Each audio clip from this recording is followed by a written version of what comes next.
Hello, everybody. This is episode 45 of the Keep It Rollin podcast. I'm Kyle Perkins. I'm here with Joey Deal. Welcome, Kyle. And Mike Tamillow. That's pretty close. Oh, good. Well, I didn't try. I tried to do it right, so that's good. Yeah. I've heard it pronounced Tamilon. Okay. Tamillow. That's Tamillow. what I thought it was. Okay. And then Andy Rovat once surprised me and just said camel toe. And I was like, that's definitely wrong. That one's wrong. Yeah. We're not doing that. How do you pronounce it? Tamillow. Tamillow. Okay. Yeah. Well, that helped me a lot. So your children just started training with us. Your two boys. Yes. And we got so many kids, so it's hard to remember kids' names. But it became pretty easy for me because you're Mike Tamillow and your kids are Mikey and Temmie. So it just made it Mikey and Mike So his name is Tamillow. Temmie. Temmie. But it helped me. It helped me like the Tamillow, Temmie, Mikey, Temmie Mike. You know Tamillow. that. Yeah. His name has a lot of alliteration in it. It's Temujin Timothy Tamillow. And Say the first name again. Temujin. So you know what that is? No. Oh, really? That's the Mongolian Genghis Khan. Genghis Oh, Khan's no real way. name. Genghis Real name is Khan's- Temujin. yeah. Yeah. Okay. Wow. So, That's Genghis Khan's name. It's his real name is Temujin. Yeah. Yeah. Say it one more time. I got to hear it nice. Temujin. Temujin. Am I saying it right? Yep. Temujin. I'm gonna have to call him. Temujin. Yeah, It's man. 2 U's. Temujin. So their mother is from Mongolia. Yeah. Or they're 100%. Wow. She's from Mongolia. She came here in 2009. That's and, awesome. and we met in 2012 and we got married in 2015. That's a great name. So Really yep. cool. We watched the movie. We were just married and waiting, and he was going to be born. We watched this movie. I think it's just called Mongol, and it was about the life of Genghis Khan, and it is awesome. It's a great story. And it was and then we were going for a walk, and I just suggested how about we name him Temujin? That's so And she's like, badass. That's great. Yeah. He's gonna be a savage. Yeah, that's amazing. Well, he's already living up to it, man. On the mat, they're both Super They're tough. both great athletes and competitive. I love their. Just the other day, we'll go right into the story. Was that Friday? I think right. Yep. Friday, he had a tough match, or maybe it was Thursday. I don't remember. But I want to say, I think it was Friday. Yeah. he had a good tough match with Mikey. The other our Mikey, who's been here for a while. Yep. Not your other son, but primetime Mike. Yep. A nice tough match, and they're scrapping it up. And I see him like after we line up, and I can see he's a little upset. And right away, he wasn't showing it very much, but he's a little upset. I can feel it. Yep. Yeah. And we shake hands, and he runs right to his dad. Did you see it? I could tell he was upset. Yeah. He runs right to his dad, and I can see it. I'm watching in the corner of my eye. I see he's almost upset with his dad. And I didn't know what he was doing, but he went to go delete the video of him struggling. Oh man. He's delete Okay. that video, delete it. So he's got some competitiveness in him. Yeah, he does, and he's kind of a perfectionist. Is he? So yeah, he's tough. I was giving him a thumbs up, and I was telling him you're doing well, Yeah. and I wanted to show him that you won 2 before you lost any. Mm-hmm. Yeah. But all he was focusing on was the last one, and it was you did a really good job here and there, and so.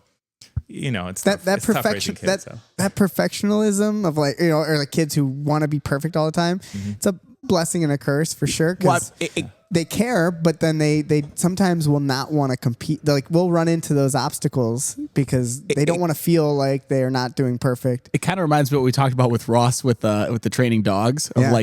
you need the ones that want to bite but not want. So you want a kid who wants to be a perfectionist, right? You need them to have that drive, but then you need to be able to tamper it so they don't I don't want them to ruin it for themselves. Yeah, I don't want them to run into that feeling of it's not worth trying because I don't want to struggle. Mm-hmm. So we're gonna consistently. I think we had a good talk with him, and he understood it. I think so. Yeah. He came out of it cheery. So Yeah. it's it's okay to lose, but it's not okay to be okay with losing. Yes. You can't go into a match and be like, you know what? I It's don't really okay if care. I lose. Yeah, I don't really care. Yeah. Right? If you don't care, it's then why are we even here? Why are we doing it? Exactly, yeah. But if it's gonna run into that feeling every time where it's it's not worth it. If you're just so emotional about it. So I don't know that idea, especially in practice. And I think that's what the conversation was. Yeah. Hey, this is practice. Mm-hmm. This is the time to struggle and make corrections. Mm-hmm. And I think that's when I was oh, it's okay. And we're all proud of you. Your dad, his dad's proud of you. Because I think that's a big thing with kids is they're so scared of. I know that. I remember that as even me as a kid when I was wrestling. I was just more worried about what my coach was going to say more than me being that upset. I was worried that my parents would be not proud, or, you know, Yeah. and it's hard to verbalize that as a kid. I know that now, but that's what it is. I really. remember anytime I'd like mess up at a football game, I was like, that's on film. On Monday, Coach that's is going to be gonna yell rough, at me. you know? Yeah. So, no you know, way to hide that. So You know? and I'll tell you, you know, I'll give you your first compliment. Man. You're a great supportive dad in Thank wrestling, you. and that's a rare thing. I'm sure you know, right? You've seen wrestling dads your whole life. Yeah. It was really funny. So my dad coached me at baseball, and he would just put me out in right field because he didn't want to deal with me sometimes. So he'd be like, and I'd just run around because let's be honest, baseball's boring. A little bit, all right? Yeah, it's slow. Shout out Apparently. Jay. Jay Perez, who trains us. He's loving it right now. baseball. He's so excited. Like I don't want to hate on it too much because it's a sport, you know. But they get like 17 minutes of playtime in 3 hours, and it's like, okay, like, you know, it's a nice game if you want to hang outside all day. Yeah. It's cool, but it just, to me, it's like, okay, I want action. Especially a kid's baseball. Well, yeah, right? like, it's got to be really boring. baseball can get wild. How many home runs does a kid hit? Well, but then too, baseball can get wild sometimes too, where like there's like 3 people playing most of the time. There's the pitcher, the batter, and the catcher, and then like everyone else is standing there, you know, while these 3 people play, and then like every once in a while, now one other person gets to play a little bit, you know. It's like, kinda weird like at least other sports, Wrestling, you know, everyone that's out there's playing. Football, everyone that's out there's playing, you know. that 6 minutes is you. Yeah. Baseball was not my sport. Yeah. No. It was not meant to be. How'd you get? So let's get into the grappling origin. So you've been wrestling most of your life. I right? wrestled since I was 6, and my dad didn't coach me ever. Right? Maybe he coached me in one match. I remember because I didn't have a coach, and he just kind of like watched and, you know, didn't say anything, didn't yell at me or anything like that. And Different than baseball. yeah, because I was used to him yelling at me other times, but not in wrestling. In wrestling, he would just sit there and he'd read a book and he'd like kind of watch my match, and then he'd be like, "Good job," Nice. you know. So like, as much as I know a lot about wrestling and I can help my kids a lot with it, you know, the time has to be right. Mm-hmm. So it has to be the right time. You can't jump in and just be like, "Hey, do it my way, do it this way." And if you do that, you're hurting them. You know, it's not about you. It's about your kids. So I remember I had an experience when I was in college and I was coaching this camp, just a kids camp. Like, they weren't wrestlers, and this one kid got down on himself, and I went over and I went to talk to him, and he was like, "It's not helping." And I was like, "What?" He's like, "What you're saying is not helping." And I was like, "Okay." And so I just got up and I walked back to the other group, and there was like 3 other kids that were working. It was like a small group, and he just came back and he just jumped right back in. And I was like, "Oh yeah, it's not helping. I shouldn't be saying it." Yep. You know, Like, can you feel like you have this answer for like Yes. a kid? You're like, let me help you. I got this thing. Like, let me tell you.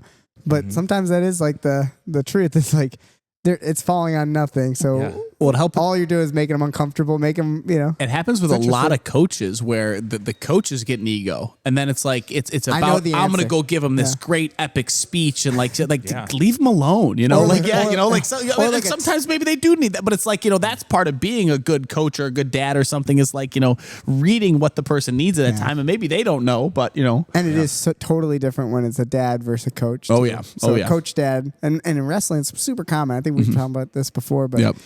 there's so many dad coaches, Yeah. and I think it's a very tough. It's rarely done well. yeah. But And you've been awesome. And I'm only speaking from our Thank you. experience here. Is that you're very quiet about it, and so there's a lot of people who know nothing about grappling, And who speak have up. have a lot of opinions, like right away, like during the match, like while we're practicing, are saying stuff, and like I have to sometimes, you know, and I try to be nice because I don't want to hurt their feelings either, especially in this. It's different than like just wrestling. We're talking about jiu-jitsu. yep. You know, it's a different model of like, you know, sometimes his parents just don't get it. But you know, gentle art of getting the parents. yes, to it is its own art. It's its own art, because I don't want to insult them to the point where they're like, "Wait a second, like I'm paying you to be here." Like I want them to do the best. Don't tell me to talk to my kid, you know. Yeah. You know, it's a delicate thing, but it, you know, they start to understand that, you know, this is not an easy thing we're doing. And you yelling at your kid to try, like, do this, like push them off. Like, you don't even know what you're talking about. Like, it's not, let the kids struggle. It's okay. And we'll talk to them. So, you know, it's a challenging thing. And, you know, you're very great. And I can see you then, like, after, you know, you say, "Hey, good job. Let's, I want to feel that. Let's try that." And you're like, you get on the mat with them, which is another thing about, you know, it's very rare that parents actually are involved in grappling, you know, like we're saying, and I don't you'll know get if on the mat and play with them, and you can answer some things. experiential. That's not just, you know, and this is, I love my dad. I do. But my dad never wrestled. Yeah. And I wrestled growing up, and he became like an assistant coach, of course, like every dad, you know, but like he never wrestled. And like for him to try to like tell me anything technical, I could, even at like 8 years old, be like, you never did this, did you? Well, I can see a big difference of it now, and I don't. You would know because you just been around them through the whole experience of it. But I feel like we have a good amount of dads here now who have started training because of their kids for like kind of that reason. You know, like they're seeing their kids train. They want to try to help a little bit, but they know they don't know anything. Yeah. So like, you know, Vin's a great example of like now, you know, when his kids are training, he knows a little bit. He'll tell them stuff, and it's a good suggestion now. It's not just, hey, push him off, you know? So, yeah. They actually, and then before you know it, they actually like jujitsu for their own reasons. Yes. Yeah, and now they're like having a bond with their kid. And I think with wrestling, that's hopefully a good thing you can have. Yep. So how'd you get into wrestling? 6 years old, so your dad wasn't into it. Did you have siblings? Yeah, I have an older brother, and actually he ended up playing college football at University of Chicago. Nice. And he was an All-American, and he's a really good football player. Big guy, older. So you said older brother? Yeah, he's about the same height and weight as me now, but he was up. So I'm about 6'1" and 200 pounds, and he got up to about 240, maybe 265. Yeah, that's some football weight right there. He would have made a really good linebacker, and in high school they moved him to the line. Okay. line. The defensive line. And he would always get double teamed, and he would get by people anyways, even though they were double teaming him. And he was just a monster in D3, right? But he probably could have played D1 at like a different position if the coaches considered him for that.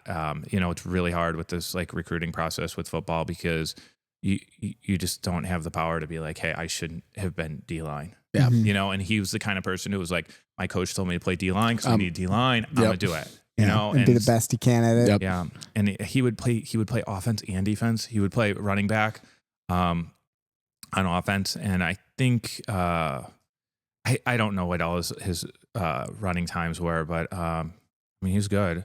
So he played football. And then he started out with soccer, and they told him he was too aggressive for soccer. Right? We both started out with soccer. He's 2 years older than me. Tackling people in soccer. Yes, he was just pushing. So they put him in football, right? We stuck together, right? And he's in football, and I'm in football, and he just would be able to run with like 8 people on him, just tackling him, and he would just run for a touchdown, and there would just be kids falling off of him and stuff, right? And so we both wrestled after that because the football players were like, "Hey, we're gonna wrestle, right?" And then I jumped into it, and I love the sport, and he kind of didn't love it as much as me. Okay. But he was good at it, and I was not. Really? My first year, I won one match, and I remember it. I got a pin with a half Nelson, and other than that, that was the match, baby. It was like 20 matches I lost that year, and then I came back and it was like, this is what I want to do, you know? How'd you know that? Like growing up, like, I mean, obviously when someone loses 20 matches to 1, like, you know, that doesn't seem fun. Was it just that one moment you're like, this, I get it. And I want to be able to do that. It may have been, I don't know. I just remember like being like, this is for me. This felt right. You know? Yeah. I don't think you have to be good at something necessarily to get good at it, you know what I mean? Or to love it, right? Yeah, to have passion for something. Yeah, I loved it. Yeah. I still wasn't that great, but I wrestled over and over every year. And my brother quit one year, but then he came back. And then in like 6th grade, I got pretty decent, and I placed 4th at state. And they switched. There was like IKWF, IWF. They switched it. So they just had. They had like 2 divisions, right? They used to just have IKWF, and then they had IWF and IKWF, and then I placed in IWF, which was the easier division, right? Yeah, IKWF was a little bigger. Okay. Yeah, it was like there were fewer teams actually, so IKWF was a little tougher. And then that was the match. They had like a competition where you wrestled IWF versus IKWF when I placed 4th, right? And so that was the one match where my dad coached me. I wrestled this guy, Roberto Torres, and he just beat the shit out of me. And like Like I was in 6th grade and You still remember it? Yeah. That's when you know it's a good beating. He kept taking, he was really good, and he was good in high school too. And he probably doesn't remember this match at all, right? And he just kept shooting on me and just double leg lift, like drive upward. And his head just kept banging me in the face. Nice. So by the end of the match, I was like my face was all bloody, right? And my dad's just watching this, coaching me. And I can't imagine what it would have been like being it ain't baseball, right so. Like we're just out sitting there. there watching your kid get the crap kicked out of him, right? And so I've been there sometimes. Like my kids have been in that situation, and it's pretty tough. But in a way, you're like, yeah. Like this is what you need. Like you need to see that there's another kid that's that tough. Oh yeah, and he's the it's same size as you, and you can fight him. You don't need to get the shit kicked out of you every time, right? So yeah, I took that beating like an almost man because I was only 101 pounds at the time. Nice. But yeah, and then I came back the next year and I worked really hard, and I switched teams at the end of the year because my brother was going to high school. And so he was going to Fenwick High School, and so I switched teams to the Falcons. I lived in Wooddale, and I don't know if you know where Wooddale is. It's I'm not sure. Yeah. It's so it's a smaller city by the O'Hare Airport. Okay. Right? Okay. O'Hare's technically in Chicago, but Gotcha. it's like not really, because you kind of get as far out from Chicago as you can. And then there's Bentonville, and then Wooddale. And I was in Wooddale, and Addison was the school I went to, right? Okay. For we had the Addison Animals, and then something weird happened where the guy involved with that, like, there's a split, did something with the money, and they shut down the program, right? And then so I started going to the Fenwick Falcons, and so this is all before high school. All before high school, yeah. Your prep, and I'm training hard, and the coach there is he is like. He's rough. He just yells at the kids a lot, right? Let's put it that way. And it wasn't so good for like his own kid who was really young and some of the other kids. But I was in middle school, man, and I needed to be yelled at. Like I needed somebody just to like need some direction. Yeah, like I needed to like break because I had been wrestling for like 6 years at this point, and I was still like not that good, right? And then that 7th grade year, I wrestled, and I was one match away from placing at state again that year. And it was a devastating loss because I was beating this guy. And then I got reversed, and I got put on my back, and I was in a really awkward position. I screamed, and you give up an extra point if you scream and you're on your back because they stopped the match, right? They give you an extra back point. Yeah. Oh, really? Okay. So they gave him an extra point, and I lost by 1 point. Oh, man. And I was like, well, if I didn't get turned, I went to and I was winning by like 3 points. So it was a devastating loss. And then I went into 8th grade, and I trained like harder than anybody. I lived in Wooddale, and I'm an 8th grader at the time, right? And I would leave school, and I would take a train down to Oak Park, like from like the metro train, and then I would take a bus to another bus just to go train. And then I'd walk over to the school, an 8th grader. And this was before cell phones. I had no cell phone. I had no way for my parents to contact me. It was just like, go, your brother did this. He's doing it every day because he's going to high school, right?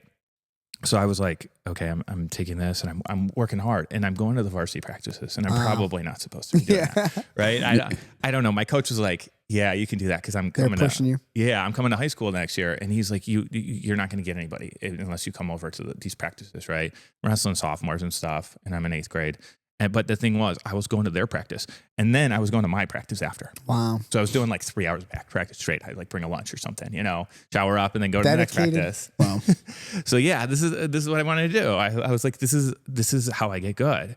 And I think that's one of the things that really gave me an advantage at the next level. Well, that's an interesting level of like self-motivation for a young kid. Yeah. Yeah. Which, you think about, I think back to like then, like, I wish I had that. Like I remember, I wrestled, but wrestling was like a thing where it was a seasonal thing for me. And like, we just did it, and like whatever. When it was over, it was kind of over. And then I would do, whatever else, it was like, I wish I had that. Someone would have been like, kind of hit me and say, hey, like, do you really like this? Why don't you push yourself into other practice? Go to this, figure this, talk to these people, figure it out. I mean, to me, I'm so like impressed with a young person, whatever age that is, who like knows what they really are passionate about, and they are willing to do any of the and I see it all the time here.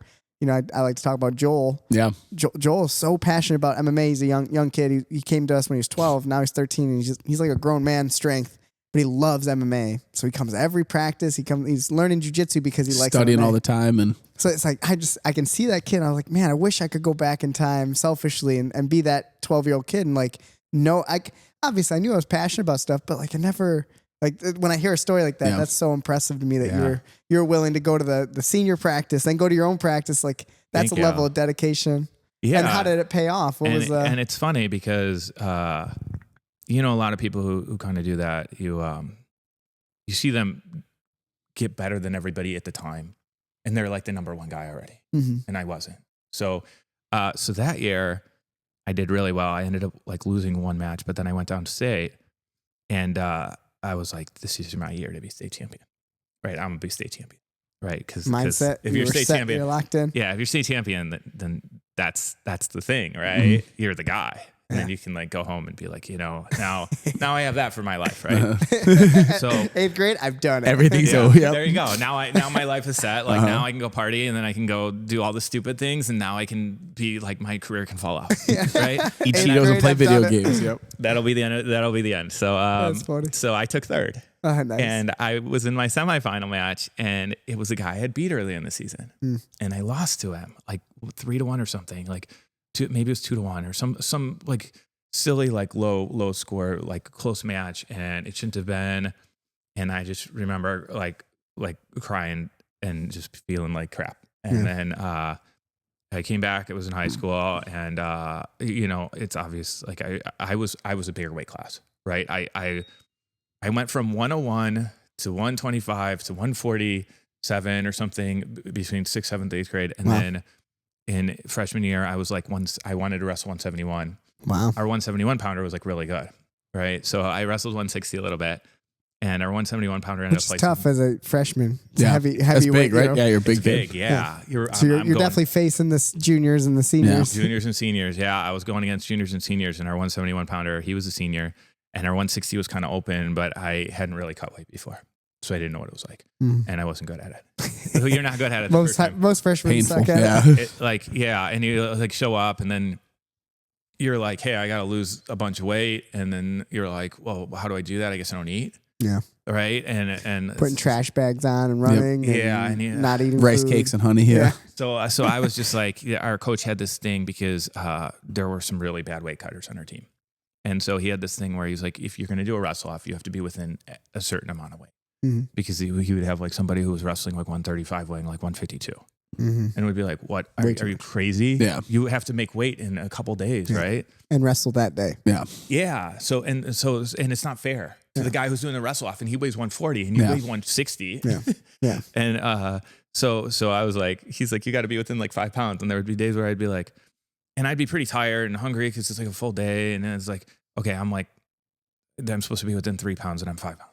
And I'm like, 2 pounds is like huge. But now it's like nothing after I've gone through that stuff. But so I tried to wrestle off our 1 pounder a couple times. And the coach would be like, we'd all get in like a classroom, and then he'd be like, who's wrestling off this weight class?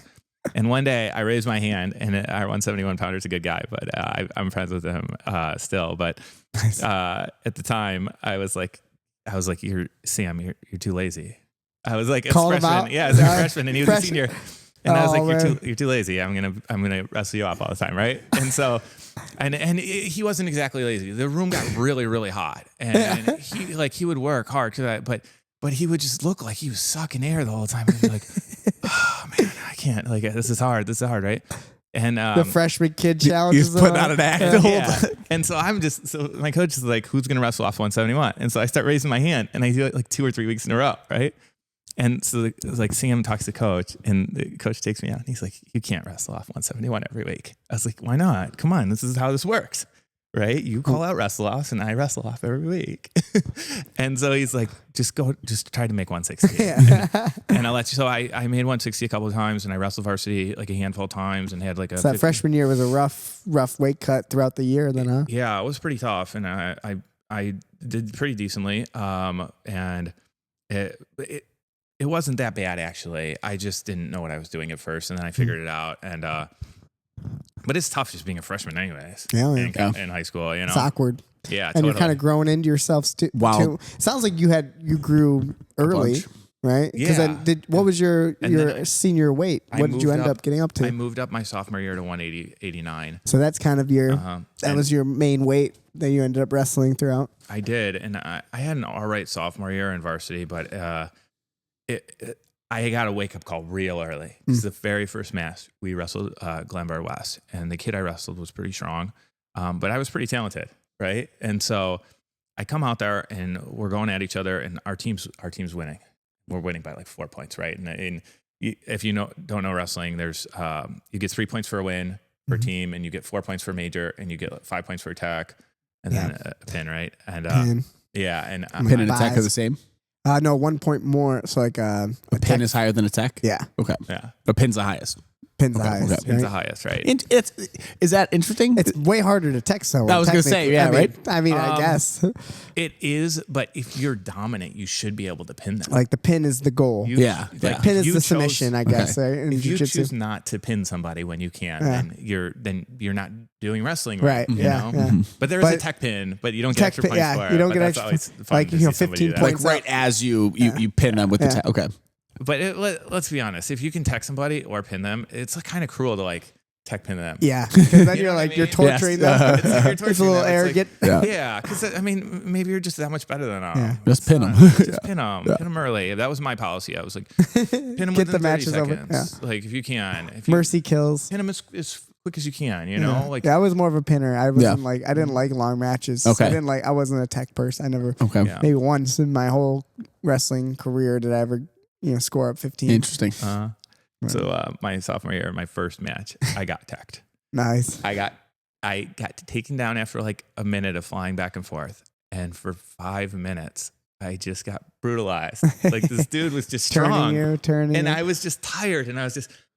So my coach told me after that, he was like, "You're gonna be in shape, right?" And so he was like, "You're gonna do extra running. You're gonna come in earlier. You're gonna do all this and that," and he like just was like, "You're gonna be in shape, right?" So So you had to get your physicality up to your skill level. Sounds like, right? You were a talented kid who worked hard, but the physicality conditioning wasn't there yet. Yeah, I had to get that conditioning and I had the attitude to get it in. I just was like not doing it. It's levels, you know, you got to push yourself through. You got to go through one thing, and that wake up call, like that feeling, like I let Helpless. everybody Yeah, down. man. We were winning, we were winning by like 4 points, and then I got tacked. Yeah. Oh, yeah. Well, it's hard too. I'm sure not hard, but it's like you're already doing a lot. So until you're already you have a lot of dedication to it. So then until you actually hit that road bump to realize like, oh, I guess I do have to still, this wasn't There's enough. more I to have do. to have to do more, Yeah. And it's fun because that's wrestling. People forget. I mean, obviously we talk about it as like a individual sport, but there is the team element too, which, a lot of people, like I remember that was a big part of it for us. High school was like all about the team part of it. It would make you, it's motivating. Can you as an individual, could you be on like the worst team in the state and still win the individual title as the best? Oh, yeah. Okay. That worked. Okay. It I just don't never know. happens because the best teams, At the usually best squads. Yeah. Cool. I mean, it So really is rare, a team right? sport. You know what I Yeah, mean? it is. Even though it's like, hey, every man for himself. It's a team sport. Is there ever does a team win state and not have anybody in like the top three? I doubt it. That's huh? pretty rare. Okay. I doubt okay. it. That's The team that wins usually has one of the top one or two guys. That's what makes it, right? Cool. Cool. Yeah. Just curious. It's Yeah. like the Pro Bowl. Like, Yeah. who's going to win a Super Bowl and have no Pro Bowl Yeah. players? I guess that's the exact question. That's cool. Yeah. You have people like that driving the team. It just picks everybody up. Yeah. You Yeah. know, like, hey, we're having a tough time here. We're not winning. And then this guy comes out and he just dominates. Oh, and then dude. the next The energy, person's like, so yes. good. Yeah. You know? But that's how I feel with jiu-jitsu. Like when we go into a team Oh, tournament, yeah. as we go to a tournament, when I see someone compete and I see some good energy, it like motivates me. So I'm ready now. I want to do my match. And Yep. So it does have, you feed off each other. A good team should do that. And I love the team part of it. That's why I enjoy that. Yeah. I know me and Kyle are like that. That's why every time we go, get jacked up. Go for it. We Yeah. get more excited about each other's matches than like our own, Yeah. without Yeah. a doubt. Like I'm more like I can feel it in my heart. I'm like excited. Yep. Oh yeah, I totally feel that. My college team was phenomenal. We took fourth at nationals. Nice. And my junior year, so it was really good. So did you know wrestling in college was the goal? Yeah, I wanted to go to the Olympics. Yeah. Oh wow. That was so my goal. So wrestling is just life for you completely. Yes. Your senior year. And, so now you're going to college. You know, I was disappointed after that match, but I came back and I had an all right sophomore year, and then junior year I started like really popping out, and I was ranked fifth, and I disappointed at state again. Boom! I got disappointed, and my life just seems like it's like, hey, this guy keeps being disappointed at the top level. Like, you know what I mean? Like, okay, it's like I can see the mentality and the I can see where your son, already how your son's personality. Nothing's good enough. Yeah. You know what I mean? But it's, that's good. That's his. You're just climbing stuff. Yep. And climbing, generally speaking, is going to be. If you really want to go somewhere, you're going to have to be a little upset when you're making the climb. You do. You have to. It has to bother you. And my senior year, I was just the best, and I lost in the finals. And I had pinned the guy in 45 seconds early in the year, like twisted him down, and oh man. And I mean, he was good. He's a good wrestler. Good guy, DeAndre Nunn, and he ended up just catching me in a shot and lifting me up and bringing me down, and he got 4 points off of it. And then I tried to pull it back, and I couldn't pull it back. And so, I guess I'd say it's what you don't have, not what you do, right? So I didn't have a state title. I didn't have a state title, and I went to college, and I was like, now I still have something to prove, and it's like you go to college, and like, everybody has a state title. Like they should have 6 state titles. Like, why don't they? Yeah. And so, so I got there, and I was ready to work hard, and that's not what everybody was there to do. I found out. Where did you go? I went to Northwestern University. Okay. So you just had Justin Benjamin. Yeah, on, we were right? just talking about. So he wrestled there too, right? He wrestled there too, and there's some people in the area who have been Northwestern wrestling alumni. Cool. And what year would Justin's young? Yeah, right? Justin's young, so he's got to be somewhere in the 2015, something like that. Like, yeah, weird. right. He's more recent than that. I think he was. I mean, yeah. Man, so I it feel old. sounds weird. 20. When I say it out loud, it sounds weird. That seems, yeah. Wow. So what year did you graduate college? Are you? I graduated in 2008. I'm a very, very old person. And Northwestern. So we were juniors in high school. Yeah. And what was so Northwestern for me? I only know them through like football. They go through waves of being relevant. Like in football, and then not being good at all. Really? Yeah. So how was their wrestling squad? So they're is it kind of a Big Ten school with like a tenth of the student body. Yeah, they're small. Yeah. Have. Okay. And a little bit of a harder time getting people in, although they still have some leeway. All the schools have some leeway with athletes, which right there kind of helps being an athlete. At the time, they hadn't won a Big Ten match in like 4 years, right? And then my freshman year, we beat Iowa for the first time in 37 years. Yo, wow. Right? Yeah. That's a good feeling. I beat an All-American at the last seconds, right before the whistle blew. He got hit with the stalling. It tied up the match. And then I came in, shot it, and took him down. And then I ended up getting Big Ten Wrestler of the Week. But I mean, we wouldn't have beat them if the rest of our team wasn't good too. And the rest of our team was good. We were going into a match. Jake Herbert had a match, and I don't know. Have you heard of Jake Herbert or no? I'm pretty bad with the names. I'm probably going to name a whole bunch. No, please do it. Yeah. There's people who's listening. I'm going to say like Justin's probably going. Yeah, you know, going. So Jake was an Olympian in 2000. Yeah, 2012, and he was an Olympian in 2012, and he was a 2-time national champ. Wow. And took second, took third. So he was phenomenal, right? And he ended up going into his match and pinning this guy like really quick, right? Okay. And he was right before me, 174. So I'm just feeding off the momentum. The energy. Yeah. And all they got to do is win one more match, and we're done. Because we started at 133, and we're like losing 19-4, some crazy thing like that. And so it's a tipping point. Yeah. Yep. They were like, they were so devastated. Iowa was like the whole state of Iowa was going to collapse. Yeah. So they were wrestling's huge. Oh, I was. you know? If I would think Iowa's before Penn State became the big thing, Iowa was what I knew as the big as the school. Yeah. Gable coached there so long, and talk about perfectionists. Yeah. Right. Yeah, that's wild stories. Yeah, I can think of Metcalf. I can think of that one. That's Brett Metcalf. That's all I think of. He was in. He was after Gable. Okay. Actually, so Gable was the coach there for a long time, and then Gable stepped down, but he never really stepped down. Let's be honest. He was still involved. I would see Gable at our dual meets. Right? Okay. One time I teched a guy, and then it was like my senior year. You were watching. He was watching. I watched Gable giving him like a little talk, and I was like, awesome. But actually, when I was in high school too, I went to a camp and Gable was there and he showed stuff. There was this other story in high school. I don't know if you know who Tom Brands is. Oh yeah. But Tom Brands is a great coach and great wrestler. And I went to this camp and he's like 125, right? Mm. So he grabs a kid, and I was in high school, so I was like 189, right? I was wrestling. He grabs a kid who's like 125, right? And I was the biggest kid at the camp. They didn't really have that many heavyweights or anything like that. And he grabs a kid and he starts showing moves on him, right? And he's like, I can't show moves on this kid because he's not like strong enough or something. So he's like, takes the biggest kid. Yeah. So he takes me. He sends the kid to the side and goes, "Oh, Mike, you come in here, right?" And so he shows me moves on me for the rest of the time, right? And I was just thinking it was so funny, and I bet Tom Brands doesn't even remember this. Yeah. And then he looks, John Peterson's like an Olympian from the 1980s, right? Oh, yeah, Olympic champion, right? And he goes, actually, I think it might be the 1970s when I think about it. So he was on the team with Gable, John Peterson, and he was running the camp.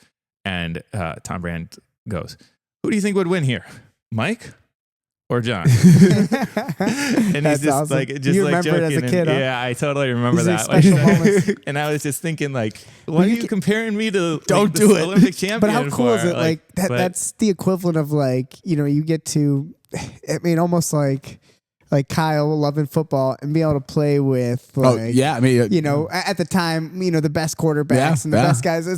It's like legends of a sport. Yep. And grappling has that, and it still is like that, even especially with jiu-jitsu. Well, I mean, even what you said, like they do, they'll run like camps where like, Peyton Manning will run a camp and like maybe one kid gets to like catch a pass from him, but you didn't get to like wrestle with him, like that's crazy. You get to, you got to like, I mean, I've gotten to grapple with all my heroes in jiu-jitsu. Yep. I mean, I've grappled with Marcelo Garcia. I've rolled with, I've rolled with people who it's that equivalent of like playing catch with Payne Manning. Yeah, I remember like right around like purple belt starting to like almost like make a list in my head of like, look at all these people I've rolled with that were in the UFC. Like that's crazy, Yeah.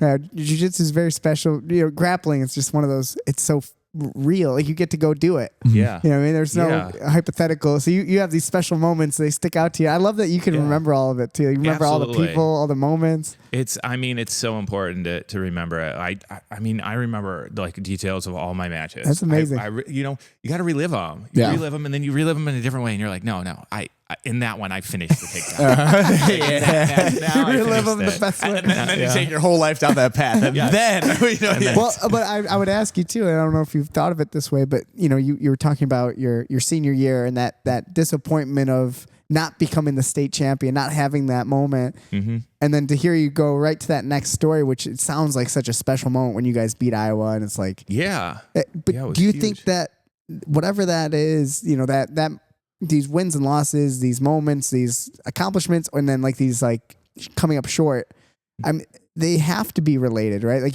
there's how 100%. different. Maybe it would never have happened. Like that special moment in Iowa, like beating Iowa, if you would have got the state title and you would have won, and like who knows, you just don't step on the gas the same way later. Yeah, it's just fun to think about. Like everyone thinks about it, and this is not just for competitiveness, but in life of like, what if this happened? What if that happened? But like these moments, like the good moments too, that happen after something like coming up short. Yeah, I do believe it's like that's a result of it. Yeah. If it wasn't for that. Yeah, I don't think who knows?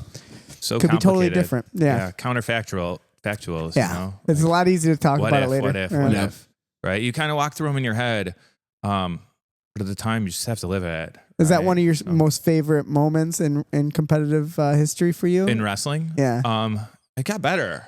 You've had better ones? Okay. Yeah, no, it got better. So man. sophomore year, so you beat Iowa. That's sophomore year? That was freshman year. Oh, it was freshman year. Okay. I came out, right? And this is, I wasn't even ranked top 20 in the nation in high school when I graduated. But I did go into this tournament, Fargo, my senior year. And like, I was dedicated, right? I took second in state. But like, I made the most out of my off season between spring and summer. And I went into Fargo. And I won just a bunch of matches against people who were ranked top 20. Yeah, Fargo's huge, right? Yeah. And I lost a total of 3 matches and I had like 12 or something. And I knew the first person, like I knew because Ben Askren was coaching him, right? The first person I lost to, it was Max Askren. Okay. And I knew who he was. Not because I knew who Max Askren was, because his brother was coaching him. And I was like, oh, Ben was a finalist last year. Yeah. Right. This makes sense. Yeah. And I'm beating him going into the second period. Right. And then I ended up getting rolled a couple times and some wacky things. But yeah, I mean, I came out there and I did my darndest. And then I lost to another guy, Jake Varner, who ended up being really good. He won the Olympics. And I was winning going into the second period. I was beating him 3-2. And then I ended up losing like 5-3 or something. He pushed me out like 3 times in a row. He's really, really strong. I'll give him that much. Give him that. Yeah. And then, so like I had that kind of thing going in. I was like, already coming back after, disappointment. Yeah. And I have to say thanks to my teammates. In particular, I had a friend, Nick Bertucci, who ended up making round of 12 in college, but he came over the next day after I lost state, and he was like, "Pick yourself up, motivate you right away. Yeah, Don't let you hang out, wallow in your pity." Yeah, wallow. Yeah, exactly. And I had friends that were just there, and they were like, "Hey, you did really well. We know how much this meant to you, and we know you didn't do it. So, don't let it get you down. Life goes on." So it did, and when you think about it, like it has to hurt you. You have to let it. You can't be like, this doesn't hurt me. This doesn't matter, right? At some level, it shouldn't bother you that much, but like it drove me. It drove me to work really hard, and then I went into college, and I worked hard, and just like everybody else who gets to college, I got my ass handed to me by my own teammates. When I got there for like the first 2 months, I didn't score a takedown, and it was like, okay, you didn't score, but then I guess I'm just good at competition. Yeah, because I came out and you rise to it. Huh? I just started winning matches. They started calling me to Seabiscuit, upset special. Seabiscuit's a great name. It was like I would like be losing these matches, and then I would just come back and win. Yeah, and it happened like so many times. I love that. And the big one was Iowa, but I already had done that like 3 or 4 times. Wow. At at Midlands, the Midlands tournament, I ended up placing 6th, and I was about to lose the placement match. And I just threw the kid with like 6 seconds left and scored 4 points. And he was a good wrestler. Those moments are just like, that's what people live for. I love it. It's so exciting. So it was super fun. And it's just, I was part of a good team, at Northwestern. And so going out of freshman year, I ended up getting ranked second out of the freshman class when I hadn't been ranked at all in high school. So I was like, wow, I made some leaps. Yeah. I mean, the placement is what matters more, but I had placed at Fargo and I'd done well. But it was nice to see people like recognize me. Yeah. The hard work is paying off kind of thing. Yeah. And that was with like redshirt freshmen too. So there were kids that were like a year older than me. I came out, I didn't redshirt. And then, I went into, there was, at the off season, there's like the U.S. Nationals and the Junior Nationals and stuff. So I went into Junior Nationals and I ended up placing 3rd. But then I went to the World Team Trials, the Junior World Team Trials, and I ended up winning it. And that was pretty cool. I wrestled really well. I had a weird off season where I was just like training really hard. I had another disappointment at the end of the season where I was like, hey, I'm going to qualify for nationals at least, maybe All-American.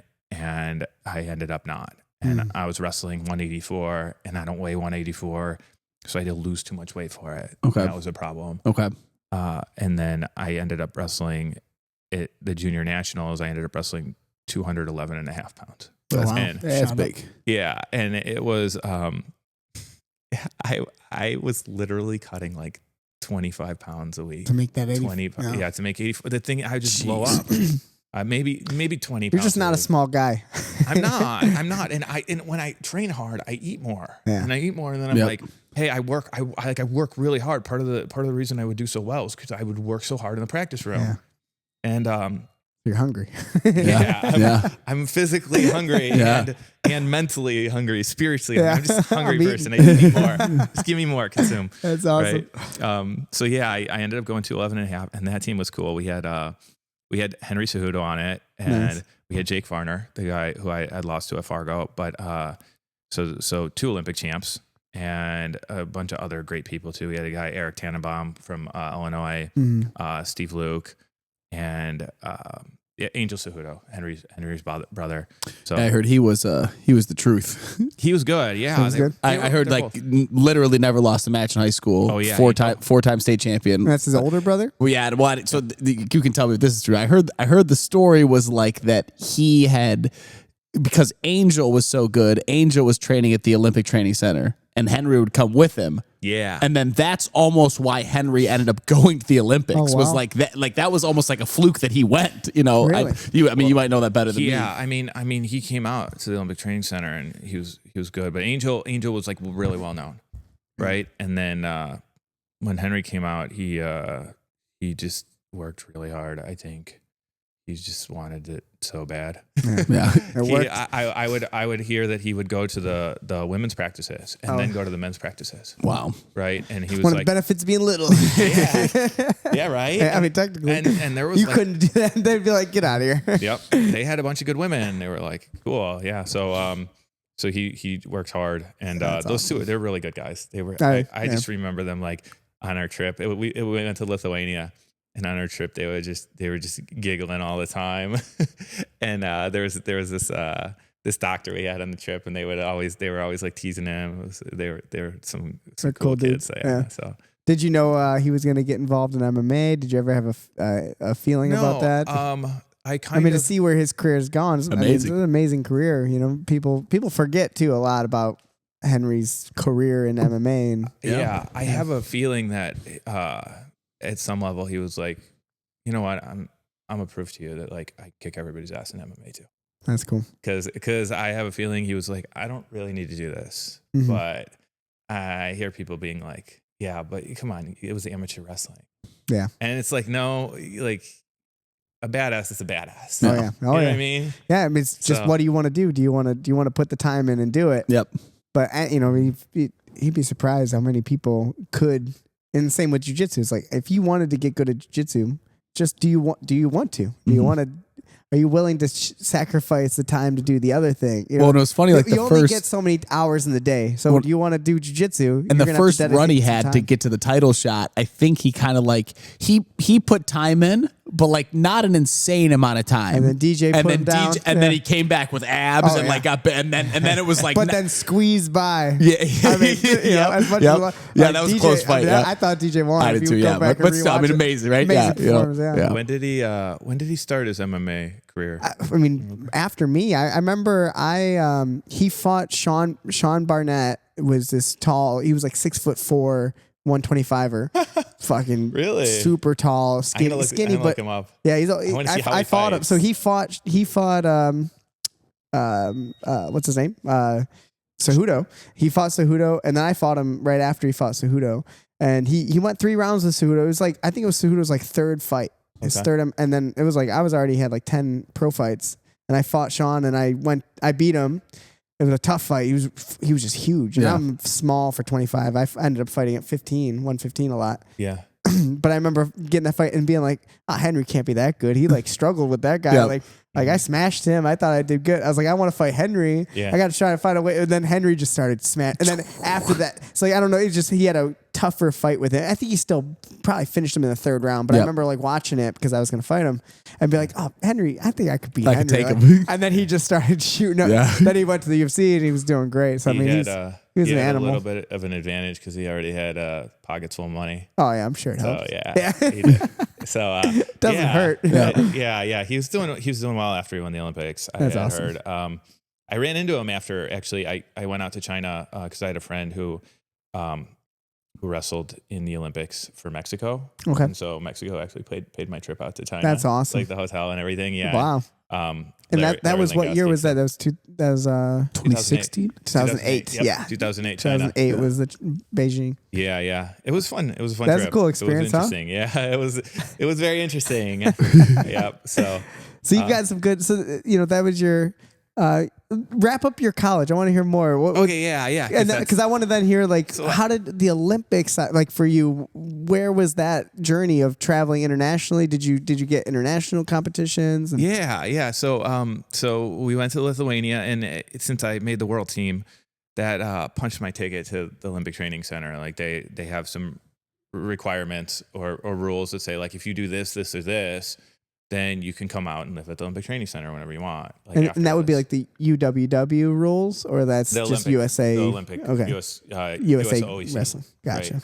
So USOC, I think it is, right? US Olympic Committee, or USA Wrestling. Okay. Somebody makes it, and they just and they change them sometimes too. But they were like, hey, we noticed like the highest correlation between people on the junior world team and people who wrestle in the Olympics. Because this why I'm interested in this stuff is because now I'm so invested into USA Grappling, which is newer and stuff. And I made the world's team for last year, and I'm gonna do it. I'm gonna do it again this year for sure. That's like my goal. And wrestling is just so much more established. It's like there's so much history. There's so much more to it. So I'm fascinated to hear all the stories about traveling with the team and stuff. There are different organizations now, right? USA Grappling. And I think there's just a lot of the people who are involved in it are together. They used to run the nationals at the same time as they'd run the wrestling nationals. Okay. Oh, really? Okay. And we would see like grappling over on one side and then wrestling in the other. I know there's some conflicts and like some big competitive. I don't know. Yeah, I don't know. Yeah, at the time, I think USA Wrestling was actually running USA Grappling, and I think they still. I mean, I had to get a USA Wrestling. Oh, you did? Yeah, I had to go through them to get. Then they probably do run USA. They Grappling still run it. Yeah. Okay. Yeah, they probably. So I had my membership through that to get my card and all that stuff. And yeah. So USA Wrestling's interesting. Yeah. I have things to say about that, but yeah. And say it. It's a podcast. We say whatever we want. Yeah, no, it's fascinating. I love it all. Like I'm super passionate about it because it was a really cool experience for me now as getting out of my professional competitiveness of MMA. This is like my amateur professionalism. Like I want to do all of it. I want to travel and compete. Yeah. And I'm not going to make the wrestling team. It's just not going to happen at this stage of my life. But I can still compete in grappling, and it's so much fun. Yeah. The travel's a blast. Wrestling's established very well. It's very competitive. Oh yeah. Very, very competitive. Like you see, you see a lot of these people in the UFC. Like for every person who's like doing the UFC, there's 5 people who don't even have an interest in it, and they're at the same talent level. Yeah, without a doubt. Yeah, they could be recruited by the UFC, but it's like, this is what they like. Yeah. Although Dana White did say, "Oh, it's amateur, it's amateur, it's amateur." That just means people aren't paying you fair. Yeah, tell Sedgulayev he's an amateur. Yeah, exactly. So just pay me more money. You don't want it to be amateur, pay me more money. Yeah. Well, that's interesting too. Like the dynamic of that. Like there's no way those guys aren't making money. What's that? Like the Olympic wrestlers, like in Russia and stuff, or like any other country. Like so to call them amateurs because they're not getting paid for it is like, I mean, they're getting paid some way. Like in other countries, it's big business. Yeah, right. I mean, so. I mean, I don't know about USA wrestling, but I know, and I just know in other countries, like in Kazakhstan, it's starting wrestling from they're fighting them at 5 years old, right? Yeah. So it's a popular sport around the world. Yeah, and it's amateurism is a whole nother thing. It's like the whole concept of amateurism it's like a modern invention that arose during the Industrial Revolution that was designed to like keep poor people out of sports because they kept winning. Interesting. So like, please, this is interesting. You gotta pay. Please You go. gotta pay. So Yeah, you gotta pay to play, right? yeah, you gotta pay to be the professional. Yeah, if you were like didn't have enough money, but you were like good at sports, it was like, hey, like look at all these people, they're doing all these technical jobs. They need to do construction. Wow, and especially in sports that are so like, you know, something like golf or like, you know, hockey and things like that. If you're poor, you're already out. You can't go. But boxing and wrestling and stuff, those guys, poor people can do that. And some of them got really good and they're like, we don't want these, you know, we don't want that guy from the streets boxing. He's going to kill us, you know. He's got 1,000 amateur fights. Gentleman box, you know. Yeah. Wow. I never knew that. That's very interesting. If you look at the history of soccer, right? FIFA basically told the Olympics, the IOC, like, go fuck yourself.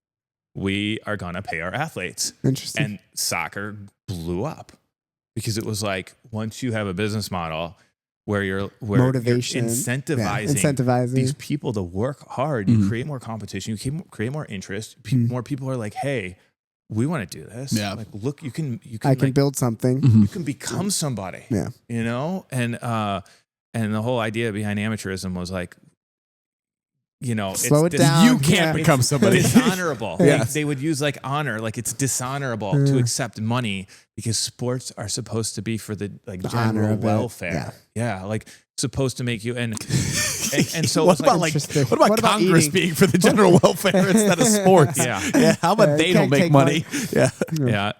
I Tell can, that I to, can second that one.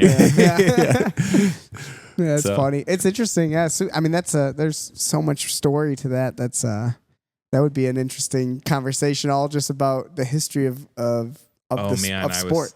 I was deep in it. Really? I would lecture people about it. What did you go to? What would you get your college degree in? It was called Learning and Organizational Change. So it's I don't know how to explain it, but that doesn't do very well in a job interview. Okay. I have no idea what I got my college degree in. Let me teach you what I did. Yeah. No, I mean, it looked at businesses, and it just looked at the way things are organized. One of the most enjoyable classes I had in it was actually like about complexity science.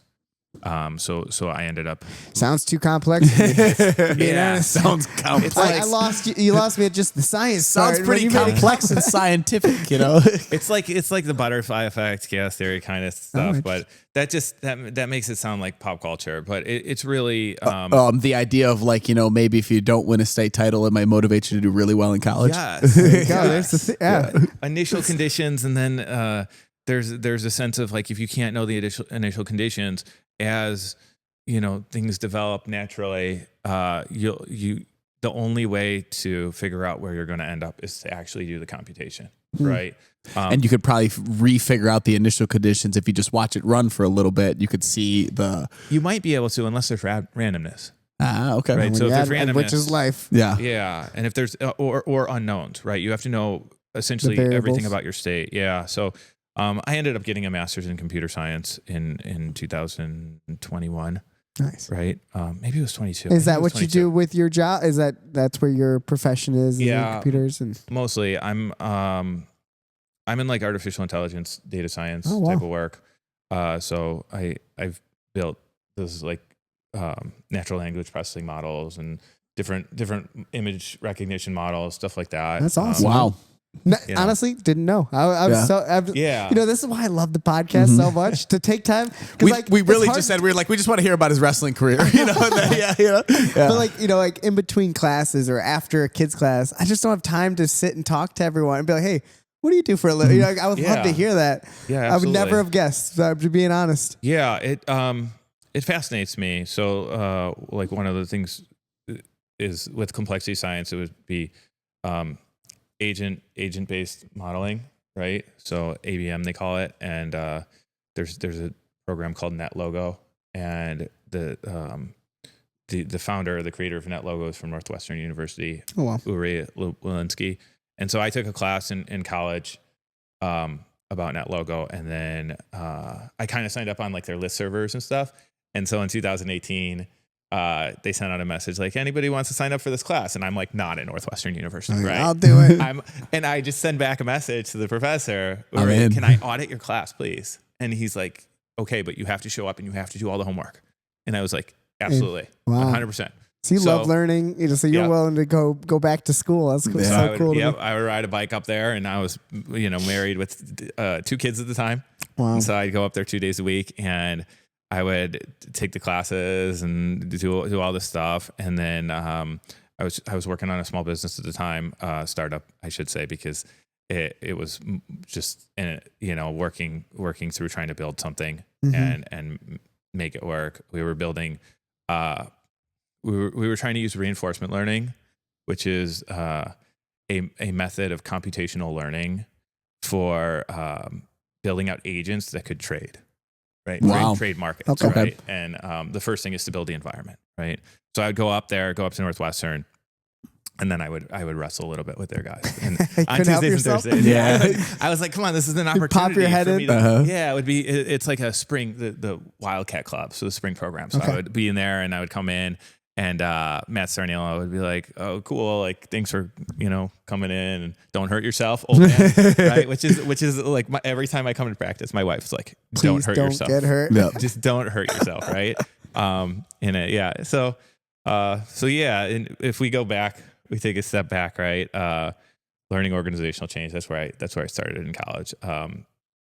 And then I kind of got through my sophomore year. And then, did I get through my sophomore year at all? I mean, I think that's where we're at. Yeah, that's where we're at for sophomore year. Oh, my sophomore year. All right. So, which was a fun year. That was terrible. Oh yeah, terrible. This was like, this was I made 184 my freshman year, and it was tough, man. And then you shot up back to 200. Back to 211 and a half, and now I did the junior world team, right? And it. So you kept the weight on then for next year? No, a lot of it came off. Okay. Let's just say it like a couple weeks after the NCAA finals, I was like 220 maybe, I think. And then but it was like 220 bloated. Okay. Right? Like all those chunks on my cheek. I mean, it's just water weight, but like it came off, like 10 pounds came off right away. Right. And I didn't have a problem making 211 and a half. It was just, I was just eating like tubs of ice cream. Like okay, so this is probably not a crime, but it's like I stole a 5-gallon jug of ice cream from our school cafeteria every day. They've been looking for it since then. They're still messaging you about it. Yeah. So it was in our refrigerator or our freezer in our dorm room, and I was roommates with our heavyweight, Dustin Fox. Well, there you go. He ended up being a national champ. He's really good. And it was only because that 5 gallons of ice cream. You don't want to room with the heavyweight. You will be eating ice cream. He was teasing me because my diet was so bad. Right? The heavyweight he was like, fun. how are you not super fat right now? And I was like, I have no idea. I train hard, baby. Yeah. That's funny. I was getting over my sadness of having to lose weight. Yes. And then with food. Yes, it started again my sophomore year. I came out and I was like on fire, and I was just smoking people, and I was 184, but I just could not keep my weight down.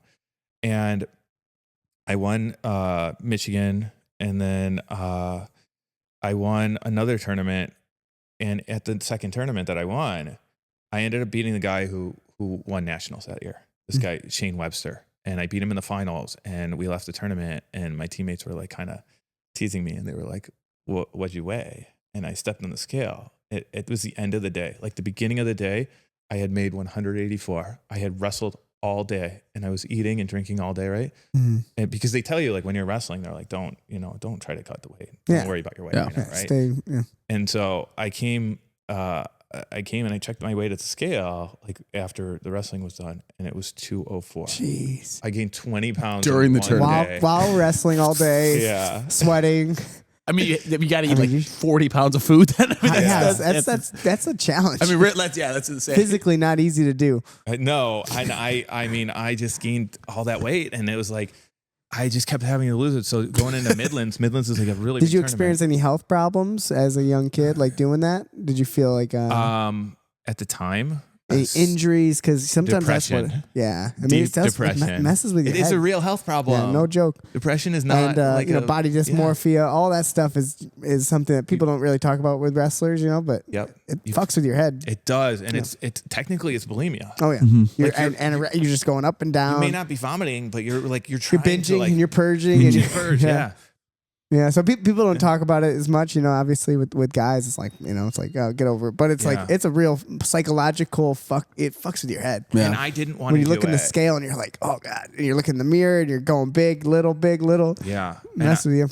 I should say I didn't want to do it. I had talked to my coaches after freshman year and I was like, I don't want to make this weight next year. I have a redshirt year. Yeah. I had a redshirt year. And I was like, you can move Jake Herbert up a weight class.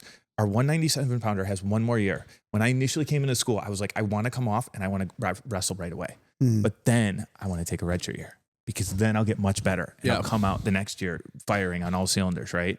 And they were like, well, you might lose focus. And I was like, no, that's not you guys. You can move Jacob a weight class, and then our 165 pounder, Nick, you can move him up a weight class, and then you can fit in somebody in 157. Like you don't need that. He's 157, 165, that area, instead of worrying about like 184. And Jake would have won nationals.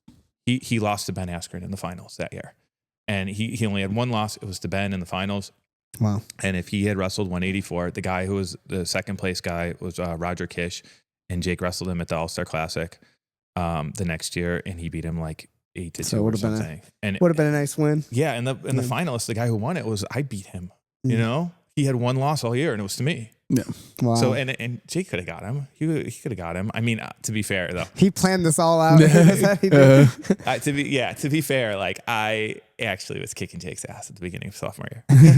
He remembers. I remember one day I came in and he was like, "Hey, let's do takedowns, right?" And so it was like the end of practice, and we did a takedown, and I took him down, and then he's like, "Oh, let's go again."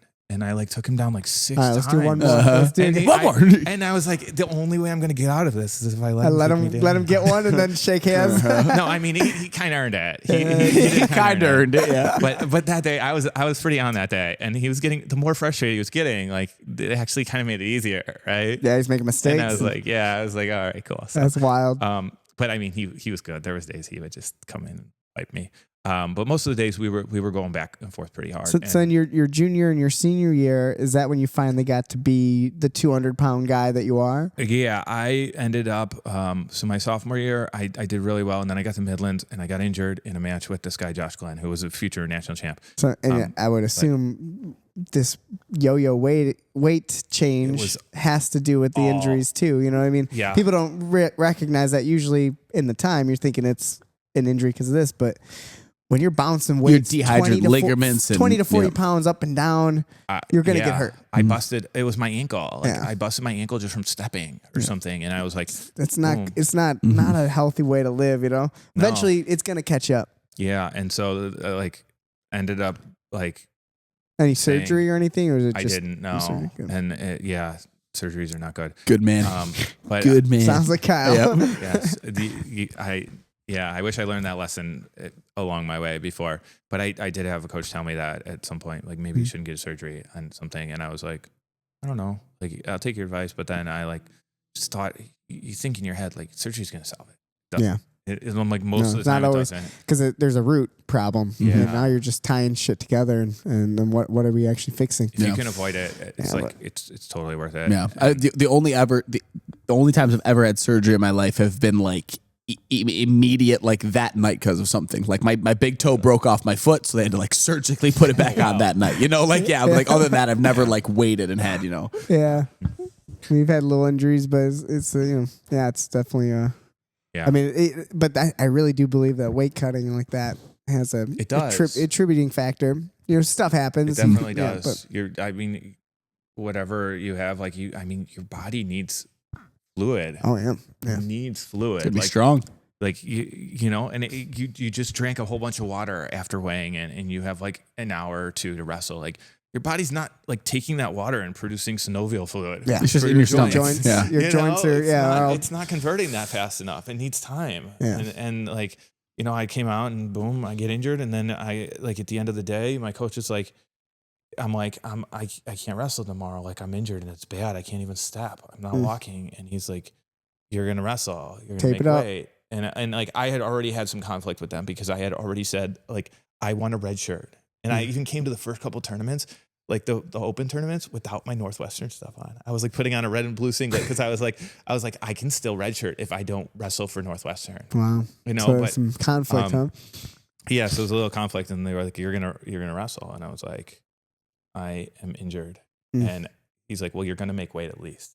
And I was like, I'm not losing 12 pounds for tomorrow. To not wrestle. Yeah. Oh, yes. Yeah. And I was like, sorry. And I didn't without being able to move too. So now you just got to sit in a sauna. It's really hard to do that when you don't want to do it. You know, when you're like, hey, I don't want to do this. I don't want to cut weight. I had another option, but the thing was they had to approve it.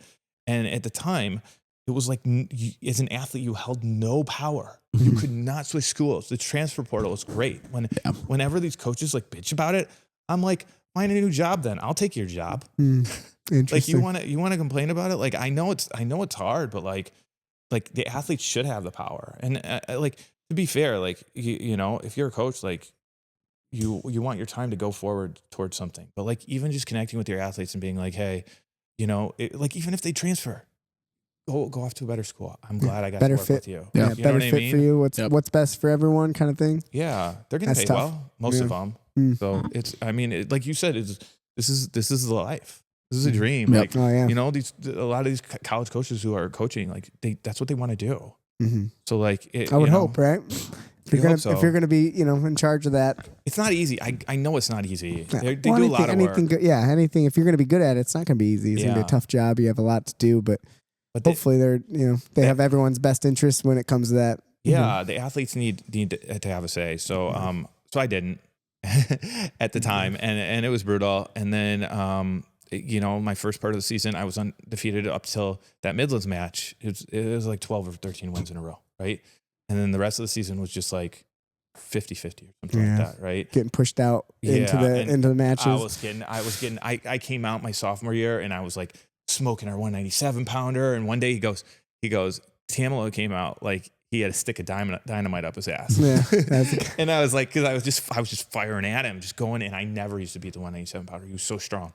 And then I came out and I was doing really well, and I obviously weighed 210. You know, and so I was going after him, and then the rest of the season was rough, and I ended up qualifying for nationals. But at the end of it, you know, I didn't have the same taste in my mouth. Like I was so disappointed when I didn't place or I didn't win state my senior year, and didn't qualify for nationals. I was really disappointed my freshman year, and sophomore year, I just like thought, this isn't the end of the world. Like, I didn't want to do this. I wanted it to be something different. But I got back on my horse and I was like, but I want to wrestle, you know? And so I did the off-season tournaments, the 211.5, and wrestled well. And I did what I could, and I trained really hard. And I think I stayed at the Olympic Training Center for a couple of weeks that summer as well. And then I came back my junior year and I ended up being 35-5. And and I ended up winning the Big Ten tournament, placing at nationals 7th, which was disappointing for me. I've told you guys the story that I lost to Chris Weidman, who is a good friend of mine actually. Oh, yeah? And nice. He would come out for the training camps at overtime wrestling. So awesome. he got 6th and you got 7th that year? He got 3rd because I lost to him in the quarterfinals, and I had to wrestle back, right? And then it was a fun match though. It was a fun. it was a tough loss. I at one point, like early in the match, and I never told anybody this, but I like kind of bumped heads with him or something. Okay. And I got deja vu. Oh yeah. And I was like, this is a very strange feeling. Like I've been here before. Like, this is like I've had that in like fights a meaningful too. moment of like what's like pivotal moment. And I don't know. And it was just like kind of a devastating loss, and their heavyweight ended up losing, but he All-American too, which was good. And I placed 7th and Jake won it. And then we had another guy, Ryan Lang, and he placed 2nd, and we ended up taking 4th over Oklahoma State. Wow. That's awesome. They were the closest to us. That's a big team. Yeah. But we ultimately had to thank Iowa because Mark Perry beat Johnny Hendricks. And, Johnny. Yeah. And Mark Perry is John Smith, the coach of Oklahoma State. That's his nephew. Oh, no way. So he we were like took Oklahoma down a peg. Yeah, we're gonna have to give him the win, the outstanding wrestler or Northwestern wrestler award. Thank you. He did some help for you guys. Perry, but, wow, that's crazy. I mean, and Chris Weidman. Yeah, I mean, just it's fun to hear all these stories. Literally just retired. Oh, did he? This last weekend he retired. Yeah, from MMA finally. I mean, to think about like Henry Cejudo and Chris Weidman, all these UFC champions and people. Johnny Hendricks, Colby, Kamaru Usman, John Jones. I mean, it's just You don't know it at the time too. I'm sure. I mean, no one's thinking like, oh, Chris Weidman's going to be, beat Anderson Silva or like these moments or Henry Cejudo is going to have. Like, you don't think about it. You're just like, here's this kid who's, obviously he's good. This guy's good. And you're in this moment of your athletic endeavors, but it's kind of cool to go back again, hindsight, and look back and remember these stories and to see like, you're a special athlete. Whether you want to admit it or not, like, Thank you. You know what I mean? Like you have to, and you get to, I hope that you still see that and you get to like give that little pat in the back every once in a while. Yeah. To be like, man, I'm right there with these guys that are. I mean, Chris Weidman, like whether you like him or not, is one of the greatest of all time. If you think about it. Oh yeah. I mean, he's had some bad moments, some sad moments when it comes to his leg and all that. But it's like, man, what a career! It is It's other sports people will go out on a high note. But like MMA, it's very weird rare. to like you can't have a season that wasn't as good as the other ones. And then you go like, okay, it's time to retire. Like it's usually you're doing good and then you get knocked out 2 times, and it's like if you try to come back for 1 or 2 of those, it gets really bad. Yeah. It's just that's how it ends, man. It's very rare that MMA ends. GSP is the only one to get out clean, baby. Him and Khabib, it's very rare, but I think it's cool, man. I think it's something. If no one gets to say it to you, I got to say it to you. It's like, thank you. You're a special athlete, man. You get to think about these stories, and people won't remember you in the same way. Obviously, there's no pay-per-view that people are watching with you wrestling. Yep. Well, I'll say too, from what I'm hearing from your story too, is Joey just said you're a special athlete, and it seems a little more like you have a very special mind for this, and that's more your tool. With you being kind of like computer science and stuff. It sounds like you said, growing up, like the peak athleticism was not really your skill, but you were just very, technical and driven, and that's almost more impressive than just the freak athlete who gets away with it. Yoel Romero's amazing, but I mean, geez, Let's see him do some computer science. Yeah. But that's one thing I would like to maybe even ask, just out of curiosity. Is there anything you can maybe relate when it comes to like your studies in life and even your career and your job now? When it comes to grappling, wrestling, jiu-jitsu, all of it. But it's such a fascinating thing to hear you talk about, AI and systems and all this. And then think about while you're riding your bike to go do this class that me and Kyle, we would, Kyle, you would love it. I'd love it. Yeah. But we would be like, and then you're also popping your head into a wrestling room, like wrestling with young kids. And to me, it's like, that's so fascinating when I think about is there something there that ties these strings together? You know what I mean? I would like to hear it from your point of view of that. Yeah. I suppose so. It's, you kind of have to flip mindset sometimes. And a lot of times, like in the middle of something, by kind of flipping your understanding of it, you can say like, okay, we're changing games, right? So going from wrestling to jiu-jitsu, but in a jiu-jitsu match, or maybe in a wrestling match, and then maybe turning into do yoga. Yeah. You're like, hey, I'm in this stretched out position, right? And the same thing, like when, there'll be times when I'm like going through a technique or something like that, or doing something, and it's like, okay, how do I think about this? Like maybe you think about it at a different level, right? One of the big things is in computer science, especially in like agent-based modeling or just agents in general. The big thing with AI is agents, and I saw this coming before because I did agent-based modeling, and I did understand like, hey, an agent is essentially this unit of like a self-functioning computation, right? And then the agent has to learn, and it's the learning that's like the really interesting part. of AI. Yeah. Right. Because there's like, you could be intelligent, but you could just hard code everything in and be like, hey, look, that's, that was essentially like Turing has this thesis, like, hey, if we, the Turing test. We're way past the Turing test. Yeah. The AI in your phone could confuse most people to pass a Turing test. And you could just do that by like just plugging in a message like, hi, how are you? I'm fine, thank you. You know what I mean?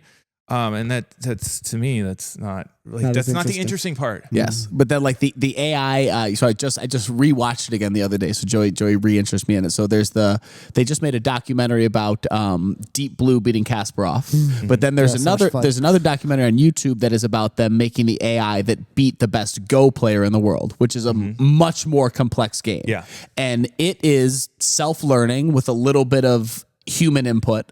But then the thing they talk about is like they can't understand how it's self-learning, and like the moves it makes, the computer science people don't understand it, and the best Go player people in the world don't understand it. So it's like this weird, like, it's the only system that understands what it's doing. It's really the way that it works, and I like to say that like you don't really understand what other people are doing even when they explain it. It's like that might not be the right explanation. That's cognitive dissonance. It's like, hey, how did you do that? Why did you do that? What was your explanation? And then they explain it. So like when people be like, we need explainable AI, I'll be like, we need explainable people.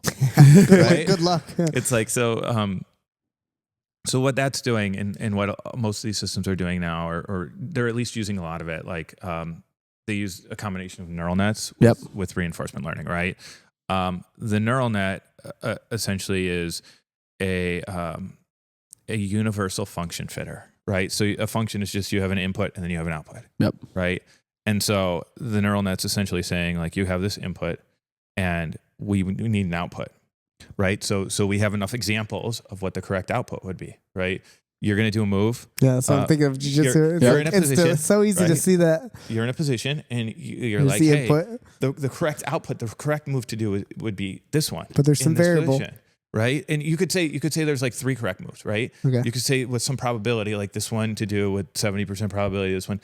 But then what you do usually is you wouldn't say with that probability. What you'd say is there's like small minor differences. The states aren't identical, right? There's some minor difference, and then it's trying to fit that, but it's trying to generalize that, right? The neural network is.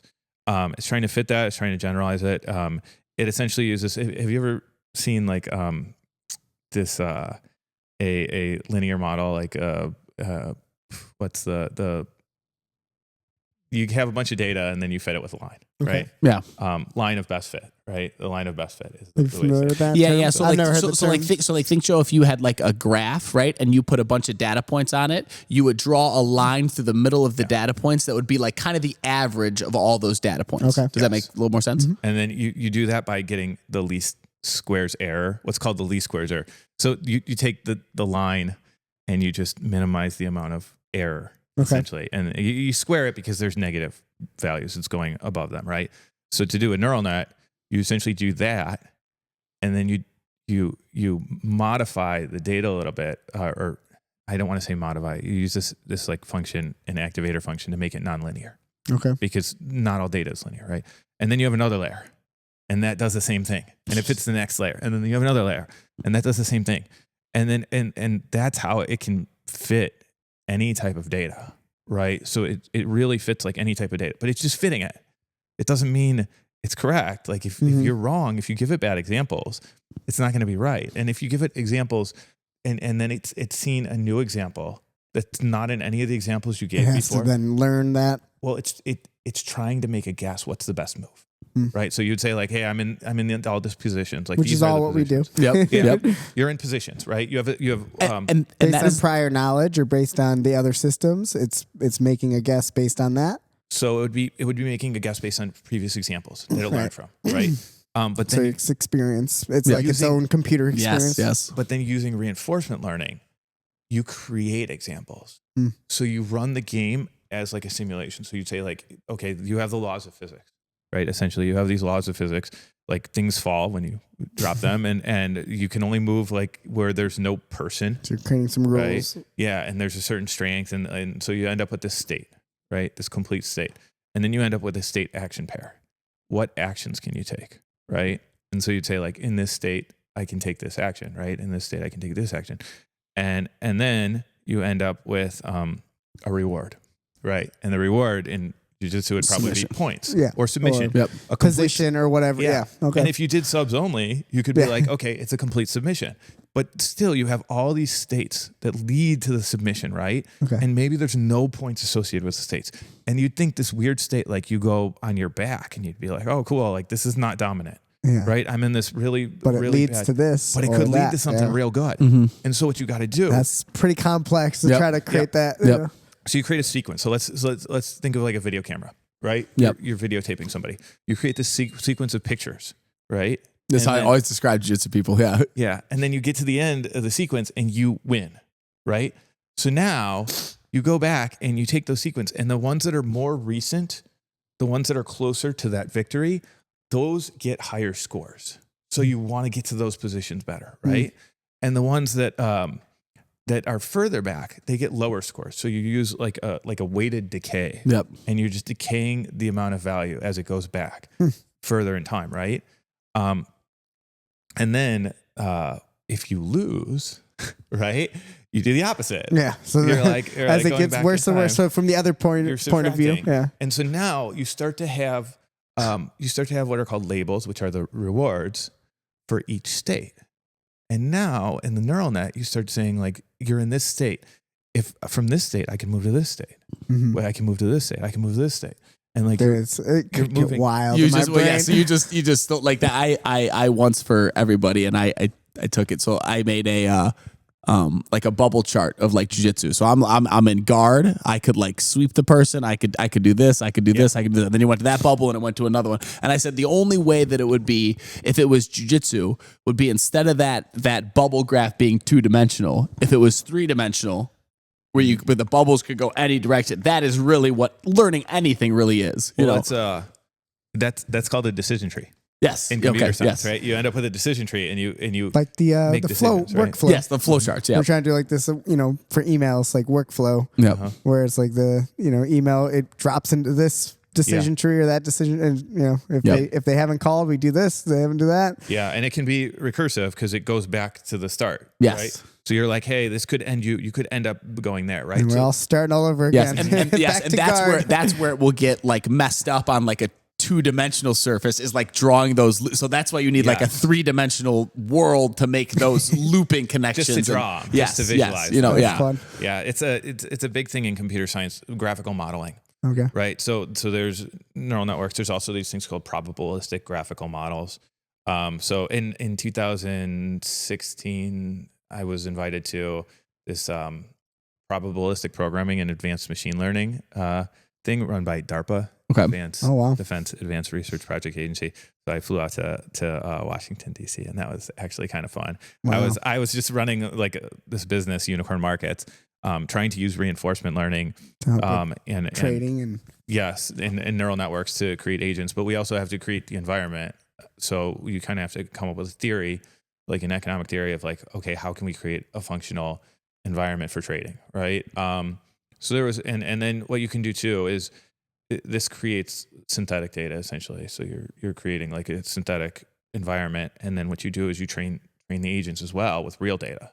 So you're training them with real data, and then you're integrating them into the environment so that they kind of trade naturally. Yeah, but it's you're basically just running tests all day. Then you're just running a simulation. He's making like fake worlds to let it. That's what it makes me think of. There you go. You're building alternate realities essentially, and then getting data from that, and then saying, okay, well, we could swipe it and do this. Now we got something to base this on. I think the like a good way to think about it in jiu-jitsu, that's practice. In wrestling is so. There's been studies that like if you practice and you spend an hour practicing, and then you spend 30 minutes visualizing, you'll get like you'll get so much I better. love it. Yes. And this is The breakdown of that is Tim Ferriss's it's the 4-hour cookbook, so you learn how to cook. But part of it is he teaches you how to shoot basketball, and he says there's an experiment where they had a group of NBA players go and shoot free throws for like an hour every day, and then the other group just imagine shooting free throws for an hour every day with true intention, and that group increased their percentage way more than the group who just shot every day. It's like the thinking you can about play it. things out. Yeah. You can see the counterfactuals, and you develop a sense for like the rules of reality, right? Not the rules of the game as much as like when I do this, I might fall, you know? And then like that's just there's some physics behind it, right? And that just kind of goes to show the power of the mind is like that is like the ultimate supercomputer. Yep. We just can't do it at the speed and levels and maybe with the precision of an actual computer. It is. Our brain gets distracted so quickly. Wait, what? Yeah, exactly. You know, the computer, we know it's going to do what it's supposed to do. Yep. Yeah. I'm so fascinated by the level of depth of your job of what you've been doing with the computer science. Like I had no idea. Yeah, it's amazing. You know what I mean? And this is the kind of shit that me and Kyle we like talking about, but we're two idiots, two monkeys. So like we're just like we're reading other things on Wikipedia about stuff. Well, did you see this? So the exact But you're example like an actually is smart guy. I used to talk about it. I used to teach a bunch of guys who were in like defense contracting stuff, and they would work a lot with AI for like coding and stuff. Yeah. And the analogy they would use to me all the time is like the way that like me and Joey use ChatGPT is like if we took the Large Hadron Collider to like fry an egg. You know, it's like the way you guys use it to like code and stuff. I'm asking like who ran Egypt, and it's like it's way more powerful than just asking it. You know, can you write me a book? You know, Can you it's write like me an email? it's like It's funny. Good. I think it's good if you're just using it to like gather more depth of knowledge. Too. Yeah. I love it. Like I do it all the time. I'll like the other day I asked it, we were discussing an Instagram group, King Baldwin. I don't know if you remember. He's like a famous like Christian like king, and he was like 16 and like led these great battles in war. So then I just asked ChatGPT. I was Just like, collect the data for me. well, I asked it. I said, what are the youngest people in history that had a major impact in the world? Right. And so like Baldwin came up, but then like multiple people that I'd never heard of. I didn't know Joan of Arc was 17 when she like, you know, it was like, so like I use it for like stuff like that. Just collects really the cool. data that I don't want to go sift. Like how could I sift through? I don't even know how to find that information, you know? So hey, it's good information. I thought it was really interesting when you mentioned why pirates wear one eye patch. Yeah, it's good stuff. Thank you. Like that? Yeah. I like that a lot. Thank you, ChatGPT. Yep, shout out, baby. I'm not going to forget that. Yeah. Well, I mean, and then even too, it's a funny thing, like, and then discussing things more. So someone was questioning me about that, and it made me like reinforce my theory of it even more. They were like, not everyone in the boat wore an eye patch, and it made me think. I was like, oh, but then you would think everyone. Some people are just downstairs. Some people are just upstairs. And then the captain is the only one who's checking on everybody, so he had an eye patch because he was the one who had to go up and down all the time. Yeah, just man. And now you're like really understand that. You know, like. Everyone got poked in the eye? What? You know, Joey was like, it's the parrot. The parrot he likes the eye juice. Yeah. The parrot was pecking their eyes out. Yeah, totally. The search for knowledge. Yes. Right? The search for knowledge is huge. So, I mean, just to draw that back to, you know, the idea of grappling and to hear all this, you know, we kind of work through that in our own brain of, it's cool to think about a good practice in jiu-jitsu, at least from my point of view of jiu-jitsu, allows us to basically run simulations. Yeah. And to treat it like that, instead of treating it like, you know, like when we talked to your son, to draw it back to, you know, when he was wrestling with Mikey, primetime Mikey, he was wrestling with him. He's like, it's hard to for a young kid to understand what we're saying about this. But that's all you're doing is you're just running some simulations and see, okay, well, you made a mistake, you got caught. And the great thing with jiu-jitsu, you tap, no big deal, we do it again. Yep. And now you've collected new data, that information, whether you actually think you stored it or not, it's in there. You know, you don't have to verbalize it, but it's in there. So now you know every time you could feel that tension of this, okay, and I go another way, I learn new things. And these new pathways, these new neurons, everything's making these connections. And it's that's cool what to good jiu-jitsu does, or good practice should do that. And it's cool to like make the mistakes. So like the example, like when you're coding and you're like, I think this needs to be a 1, maybe this needs to be a 2. Like sometimes you'll put 3 in and the numbers will go like drastically wrong. And it's like someone will go like, man, you really messed up there. And it's like, no, I just really figured out that 3 doesn't go there. there. You know, it's like that, and that's a good thing to learn. So it's like, if you might put yourself in, like, you know, we'll put the example, I might be experimenting one day and go like, okay, I've experimented with my arm like this in the arm bar. I'm gonna experiment. Can I get out with my arm like this in the arm bar? Nope. Okay. Like, well, now I don't let it get that far. You know, you can take the extreme sometimes. Change changes everything. Yeah. You lift your shoulder up 4 inches off the floor. Yeah. Okay. Now I'm good. Extending my arm out. And I never would have figured that out from here. Yeah. You know, so you got to go there to figure that out. That's a huge problem in AI. It's like, how do you differentiate two states? Right? Like there's a lot of times there's like a border, right? Where you're saying, okay, this is categorized as that, and that's categorized as that, right? And if you don't have enough examples, it doesn't draw the borders right? And you want to draw those borders between states, right? And so, like you were saying, you were like, oh, I have the 2-dimensional, but like 3-dimensional. Well, when you think about this data, what you think is you just think high dimensional, right?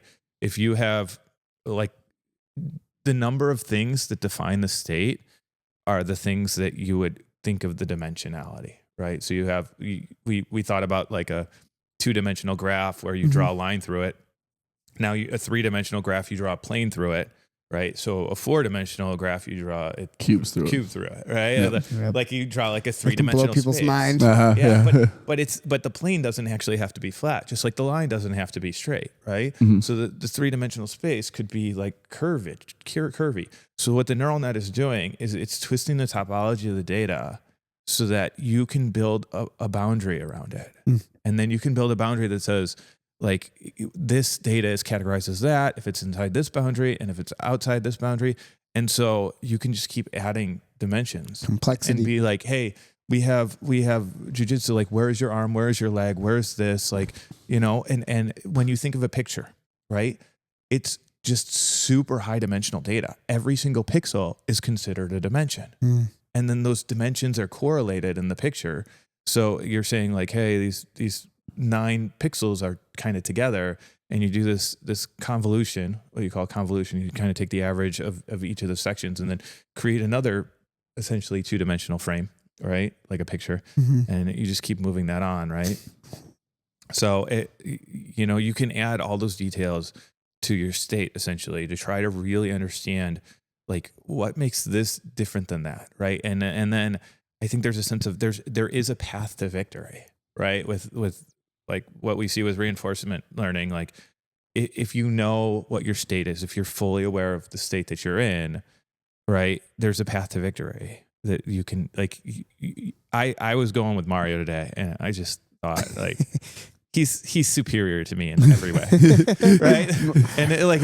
And our friend Mario from Mario. At least today I felt that way. I was like, maybe if I was hitting the gym and doing all this stuff, and if I could go back in time and be 10 years younger, maybe and your brain goes through these. But just because he's superior to me in every way doesn't mean maybe I can't beat him. That there's still a route. You might be able to win. Yeah. So you have to keep that in mind. Like if somebody's like, maybe, I mean, that seems to be the reason why they were calling me Seabiscuit. I love it. Because people were like, these guys are better than you. Why are you beating them? Yeah.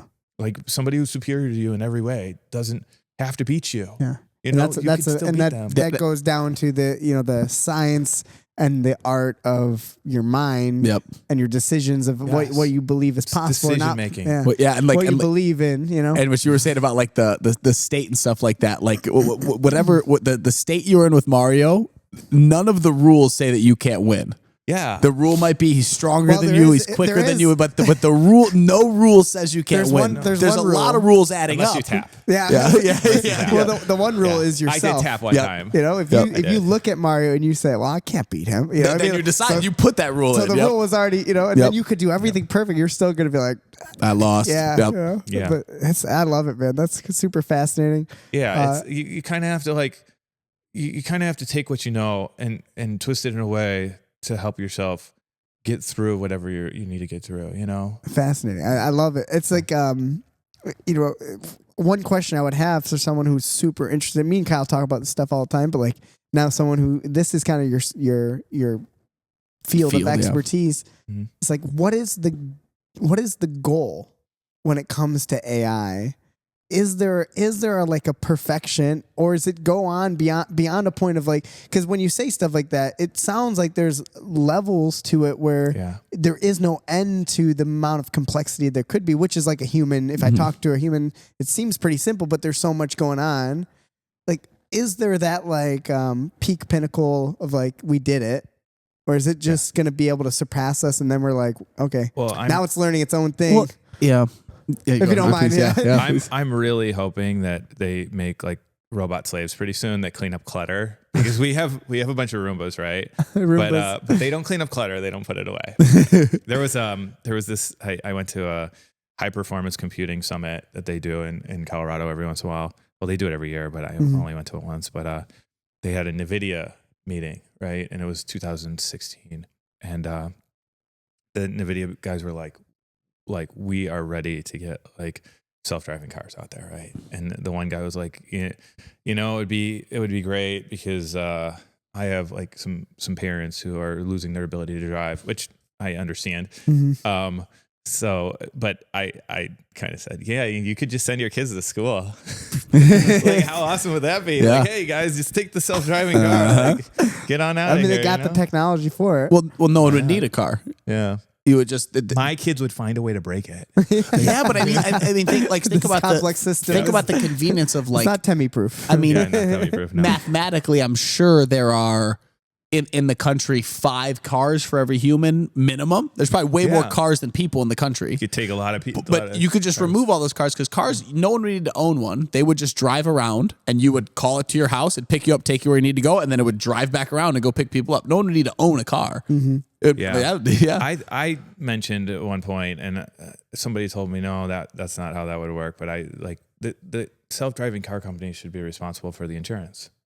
They Makes should, sense. because once you make them responsible for the insurance, they have every incentive and the insurance if somebody dies from the car. Yeah. And once you do that, they have every incentive to make them safe. You know what I mean? Yeah.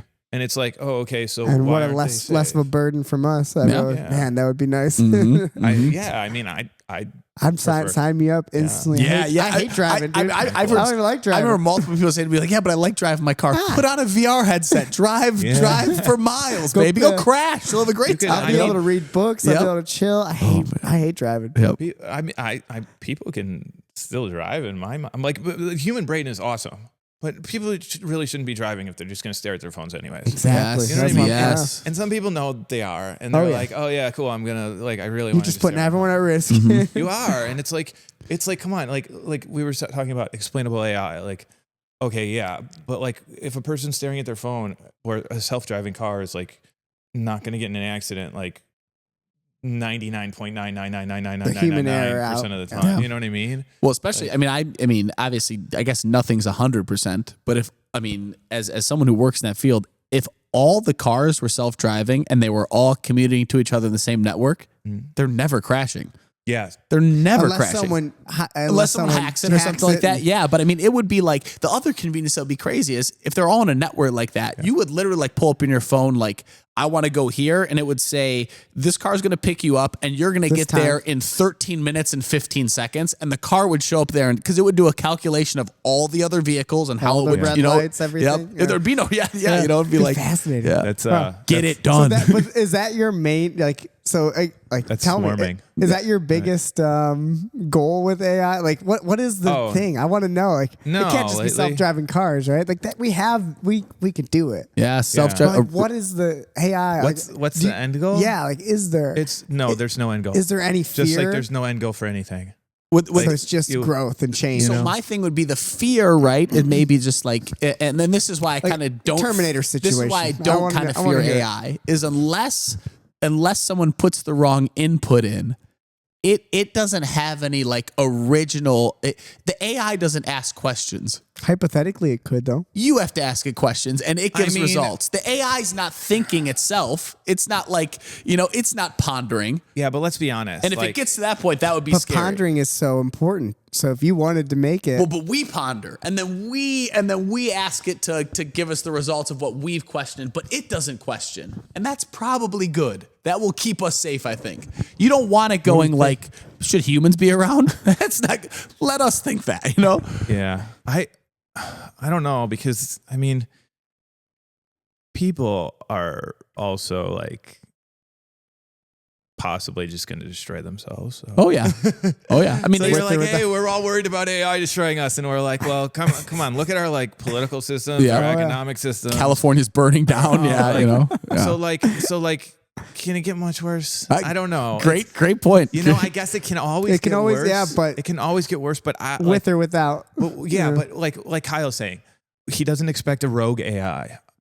I don't really expect a rogue AI either, but like, I mean, there could be a rogue person, yes, or there could just be like a giant mistake. But I don't think there is going to be a giant mistake because we have made so robust computing systems, right? There's this guy, I want to say his name's Richard Hamming, but I'm not totally sure right now. He has a book called The Art of Doing Science and Engineering. Okay. Right. And he created these error correcting codes. And this was huge for computing. It changed like the idea of you're going to have these bit flips that are a problem. And suddenly your data is just going to be ruined. And like, imagine if like all the time your data was just like, oh, oops, my data's wrong. My data's wrong in the computer. And you're doing these computations. So we've created like these robust systems and they're very effective and we can be really happy about that, right? But even with our robust systems, we still see these problems. And I think the big thing where you're like, where's the end of AI? Like, as long as there's problems, there should be solving, right? And, I've asked AI to write code for stuff that I've been like, I don't know if anybody has like a solution for that. And like sometimes it'll help because people will post the solutions, but really it's just copying them. I mean, this reinforcement learning is not really copying it, but you still have to create the world, right? You still have to define the states and the actions and say like you have this world where you have these choices. The game of Go, it learned the game of Go because somebody was like, here are the rules. Somebody came up with those rules. Somebody thought it was a good idea to play Go. You know what I mean? Somebody thought it was a good idea to play chess.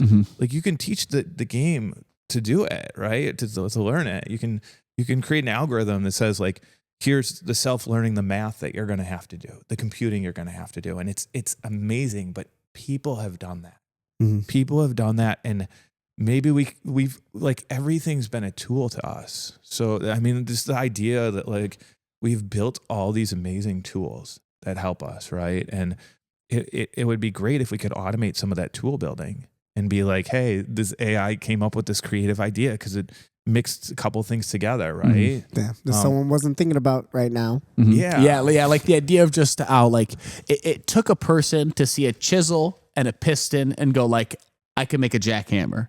Yeah. But like, it wouldn't be very off to think that like an AI could have done that. If you would have shown it like a chisel and a piston and went like, let's put these I need together. to bracket it. It might, like it right? might, or it might start with the problem. Like, what does a jackhammer do? Right? It digs a hole in the ground. What's the best way to dig a hole in the ground?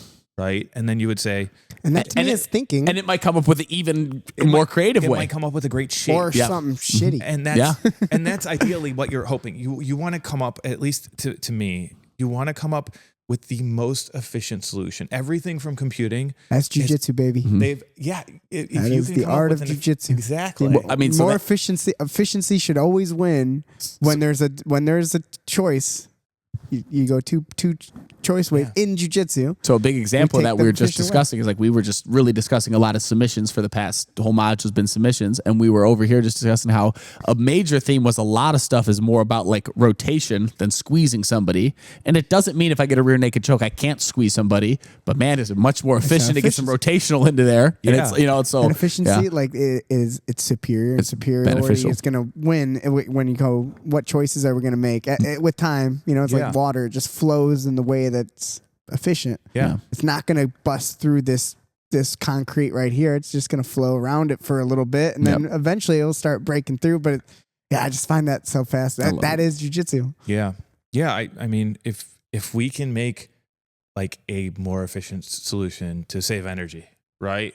And you're like, hey, we're using computation to search the space of efficient solutions, right? That's ideal. That's where you're saying like this artificial intelligence, like people have been making more efficient solutions. one of the problems is we don't know the true laws of physics, right? Assuming there are true laws of physics, we don't know them. We come up with theories based off some evidence or data, and usually those theories have some flaw in them, and we don't find those flaws right away because they do pretty well, right? And so we keep those theories for a while, and then if something comes up, changes it exactly, and then it's like, are we going to have to like rebuild our whole AI systems? Interesting, because we found something new, if it's built from the foundation. I mean that's another jiu-jitsu concept, but like if you from the foundation of your learning in jiu-jitsu, you've had a crack in your flaw of like what your logic is. Yep. This is hard to reprogram a human. It's very hard. I take a kid who's been training somewhere else, and they just have this weird headlock fetish. Yeah, I think it's hard to unlock, like how to reprogram this. Say, hey, I'm a good example of like it's hard to get me to stop pulling guard matches. Yeah, it's like, it's just that's what I've done my whole. You've gotten positive reinforcements, and then you've had now some negative. It's like like reprogramming is tough. I think that's one of the things I did really well. I made a lot of mistakes, like in not just in like just in the sport.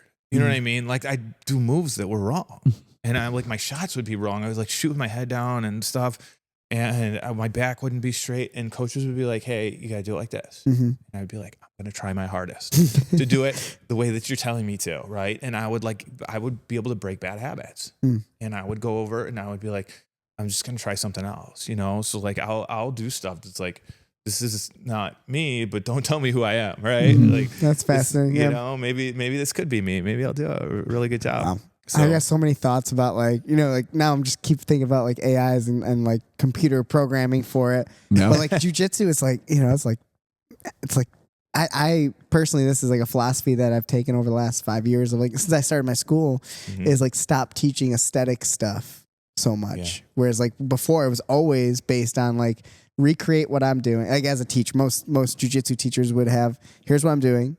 Try to aesthetically, even if I don't use words, I'm looking at you and I'm changing you aesthetically to try to fit in the same thing that I'm doing. Instead of looking at it like, what is the problem that we're trying to solve and what are the solutions that we're looking for? And sometimes aesthetically, just based on size and difference in body type and who you're facing, and aesthetically, it will look different. Yep. It might look different, might not. But if initial state and end state are the same, I think it's perfect. But it does get into that where it's like, and maybe even from a computer programming standpoint, it could become that where you're looking at something. It's not looking the same. Their state is different than yours. Yeah. Something funny about kids is kids actually have heads that are bigger to their bodies proportionally. Yeah. Right? Percentage wise. And so I'm used to like taking my hand and just clubbing somebody's head and just being like, I got your head, like with my whole hand, right? Yeah. And then this kid's like trying to grab somebody else's head with their hand. It's too big. Fucking watermelon. They're just like, I can't get my head around your, like, so they have to do something different. And I like noticed that with Temmie, like he'd like grab people's head and I'd just be like this. And so like, I'm kind of looking forward to the days I can wrestle with my kids. Oh yeah. It's coming, man. Don't worry. When I do stuff to them, I know they'll just do it back to me. Yeah. And they're just going to hit it back. And then it'll be like, okay, cool. You're picking up what I'm putting down. Yeah, picking up what I'm throwing down, baby. Yeah. Well, man, I'm so happy there's people like you in the world, thinking about this kind of stuff and like having, and then also being such a great representation of like what I believe in when it comes to grappling and jiu-jitsu and wrestling, as it is an intellectual pursuit. It's an interesting. It's an interesting pursuit. It can be. And that's not to say that there aren't dumb people in wrestling. Yeah, we're out there. Yeah. We're out there. I represent these people well too. But like, I'm so happy. It makes me like, I don't know, it just gives me a sense of real like pride of grappling. Yeah. Is that there are people out there who like, you can look at this. You got to use your head. You can. It's like, it's so... like the sport there's has more so to many it, right? opportunities to think. Yeah. Right. And it's just like you're in the middle of stuff and you just got to think on your feet. You just like, hey, I try new stuff all the time. Like, since I've been doing this so long, like, I don't panic in positions. I'll just be like, hey, there's a foot. And I've noticed that with you with jiu-jitsu. Like, cause like jiu-jitsu still, can I ask you too about your Yeah. Was there a first exposure to the sport of submission grappling and jiu-jitsu and all that? Yeah. So I was, I think I ended it like my junior year when I All-American and stuff. And I actually got it. I did pretty well. I got an outstanding wrestler after that at a tournament. I beat Phil Davis. Wow. And, Phil Davis, yeah, Mr. Wonderful. Yeah. I Yeah. had 2 wins over Wasn't him. so wonderful was he still that day. shredded? Was he one of the most imposing physical athletes I've ever seen in MMA? Physique was Just insane. physique. Yeah. He's like really like long, right? And I wrestled him in the All-Star Classic too the next year, and I ended up losing to him that match, but I beat him during the season later. And I got his leg I got it. It was a really nice shot. Got in deep by like when you watch it, it's online, and the fans were like cheering. They were like, whoa, off the shot, right? And then I get his leg up, and I pick it up as high as I can. I put it on my shoulder, right? And I just thought he was going to fall down, right? And Like a normal person, right? he's just standing there fighting my hands, just standing One there. leg up. And I was just like, and then he finally got his leg down, and everybody was like, whoa. That's fun. I was like, yeah. So I came from that, came off, had an all right senior year, and then ended up living at the Olympic Training Center for a couple of years. With the goal of being the Olympics. And I was ranked first in the nation. After Cormier's ended up retiring, and I was the next person ranked. Can you believe that, Kyle? Wow. Yeah, It's wild, man. That's a lot of names. when you That's a think lot of about good it, names. it's wild. He was he went to the Olympics in 2008, and I mentioned that I went with a friend who was on our wrestling team at Northwestern, and he qualified for Mexico, so I went as his training partner. And then when we came back, Cormier had it's a confusing story, and I don't know all of it. I just heard it from other people how like he had issues with weight, but he made weight, but he didn't make weight, or he made weight, but something happened, and Use a towel. They didn't let him. They didn't let him wrestle. I thought he had kidney issues. I thought that was maybe that was the other one though. Yeah, And that's what I heard. He like I thought he made weight and then like it was got an IV. going. Yeah, yes. He had to get Okay, an IV, and they have rules against that. But yeah. Anyways, Interesting. Yeah. So he was essentially done. He's an awesome guy, Cormier, right? Really? But he didn't really like working that much. Okay. I mean, you Let's can be kind of honest. look. Yeah. I love him too. I always thought he's funny, but he is yeah, good at I could talking guess. shit, man. Oh, I remember sure. in the locker I could see it, rooms yeah. of the Olympic Training Center, one day Mo Lalo wrestled Cormier, right? And Mo works his ass off, King Mo. Oh yeah, Yeah, you remember? amazing. He works his ass off, right? Did he? And and I had to wrestle him once, and I scored a takedown on him at one point, and Nice. I heard him get off the mat, and Kevin Jackson was his coach, right? Kevin Jackson's old school Yep. UFC too. yeah, and he was like, why did you let that guy get a takedown on you, right? And I was like thinking, he didn't let me. What are you talking about? I earned that. Yeah. You know? Give me some But respect. yeah, Kevin Jackson's awesome, man. He coached me a little bit, and he's great, right? Amazing. But I heard Cormier and Mo going at it, and Mo was like legit like pissed because he it was one of those matches where like it's just in the practice room, but they had like a ref, and they took it seriously, you know. And Mo and Cormier had to wrestle each other a bunch in like real matches, and Cormier's like egging him on, going to him, and Mo's like kind of pissed. I love it. And I was like, yeah, but I lived over there for a while, and after that, Cormier stepped out, and the guy he had beat in the Olympic team trials was guy Sean Stender. I beat him in the Dave Schultz tournament. So then I got ranked first. I ended up going to Bulgaria, Ukraine, Iran. Wow. So I like to tell people I fought Russians in Ukraine before it was cool. Yeah. Back in the day. Back in the day, and it was 2010, so we weren't really in any kind of conflict there. And I think that started Times in have changed. Yep. I think that started in 2014. Yeah. Wow. Yeah, and I had 2 opponents. They were Russian, and then Iran was really cool too. We went on that trip, and this like big financial guy, Mike Novogratz, was there too. He's like a Bitcoin guy now. But he already had like a huge company. He was one of the what's the word for the biggest donors for USA Wrestling at the time. Okay. And he still helps out with wrestling. Yeah, so he helps out with wrestling. He runs a tournament out in New York and stuff, or some stuff. I mean, I don't know how much he runs them, or he just ends up like supporting things, Financially. Exactly. And then I had very lightly delved into like a couple, I don't even want to say grappling sports, a couple like striking sports. Okay. Because I was like, hey, I'm living at the Olympic Did you think Training about MMA? Center. Did you think about A little bit? Did you? A little bit. But so I delved into a couple of striking sports, like some the Thai boxing and stuff, just to see like how I could kick and whatnot. And getting kicked hurts. Yeah, it hurts. Tell me about it. You're like, my leg is sore. Like going Wait home. till they kick you in the head. Yep. So so I ended up actually moving to Korea, which is a weird story. In Seoul? It was Busan. Okay. Near Busan. Did you take a train? Ulsan.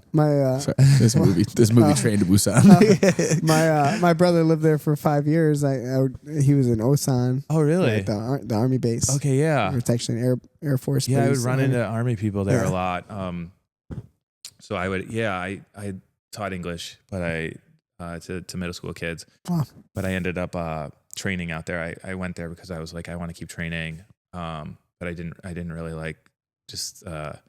I had some issues with USA Wrestling. Let's say that, and just the whole Olympic scene. So political. Yeah, I graduated from Northwestern, and then here I am, like living out at the Olympic Training Center, and they're not paying me anything. And I finished. I was ranked first for a little while, but I ended up finishing fourth in the World Team Trials. I lost my third place match to this guy JD Bergman. I beat. I think he fought for a little while. Kyle Sermonera. Familiar. I'm not sure. Yeah, JD Bergman didn't fight, but Kyle Sermonera. I think he fought for a little while. I ended up beating him. I don't know the name. Yeah, he's I did pretty well, but like you're kind of like, why is the world like this? And I think that's a big question for a lot of people, and they like get older and they're like, why is the world like this? I was a little kid, and I told you I wanted to wrestle my whole life, and they were like, my teachers were like, well, you can't. That's not a job. And I was like, what are you talking about? I saw a guy on TV doing it. Yep. Like, he's that age. He was like doing it. It's like, how is it not a job? He's famous. He's on TV. Why? There's no money involved in wrestling. But there right? is. There's so much money. But out there. Yeah. But it's always like it's behind a bureaucracy. It's intentionally, like I said about soccer. Yeah. Soccer was like, hey, we're not going to be amateur. Can you imagine if wrestling got pushed? Yep. It's bad. It's amateurism allowed it to be bad business. It continued to be bad business the same way a government does, because it was a bureaucration, and it was this. Now I'm all lecturing. I love it, man. But it was like they like put it. They like pigeonhole these sports, and instead of building them up through like good business model. Yep. Yeah. And it's like, hey, this is a bad business model. Why am I not getting paid? It's because you're running a terrible business model. Look at all these. Just imagine how much different it could be then. Oh yeah, you could have arenas, people, man. That'd be huge. Like look at all these people who are going to colleges. Now they're getting paid a ton for like being college wrestlers. Like the money would have been there. Yeah. Decades ago. And what wrestlers who maybe could have wrestled or would have wrestled, but then maybe went to football or went to pro wrestling even, because they got that speech. There's no money in this. What are you doing?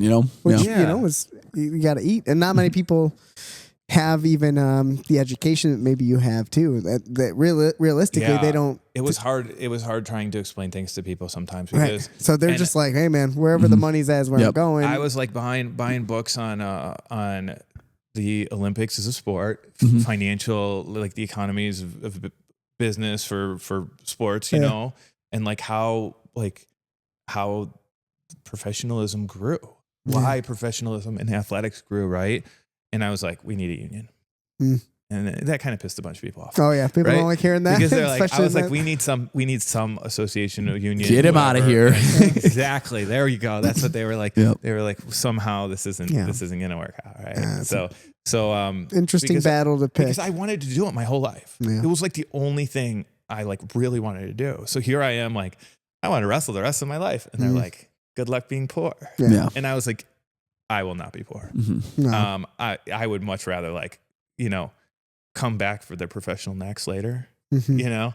Revenge is a dish best served cold, right? Exactly. And say like, hey, like this is, and like I respected and loved my coaches and wrestling, people who were wrestlers, people in that. But it's a lot of sport, like a status quo thing too, where it's just, you're a part of the system, great people, but it's like, what is my one voice going to do kind of thing. And it is a tough. And it's a lot of like, what have you done for me lately?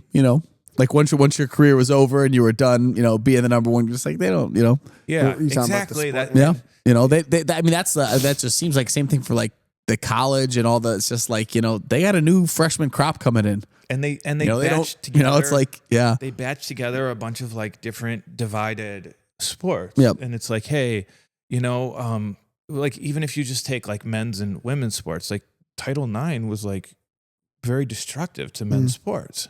And here you have this like piece of political work that's like required by universities. And so they're like, now you need us because we administer this, right? Instead of being like, hey, just like go to the market. If you go to the market, that's just bad business. Title IX couldn't exist if you go to the market. You know what I mean? There would be no reason.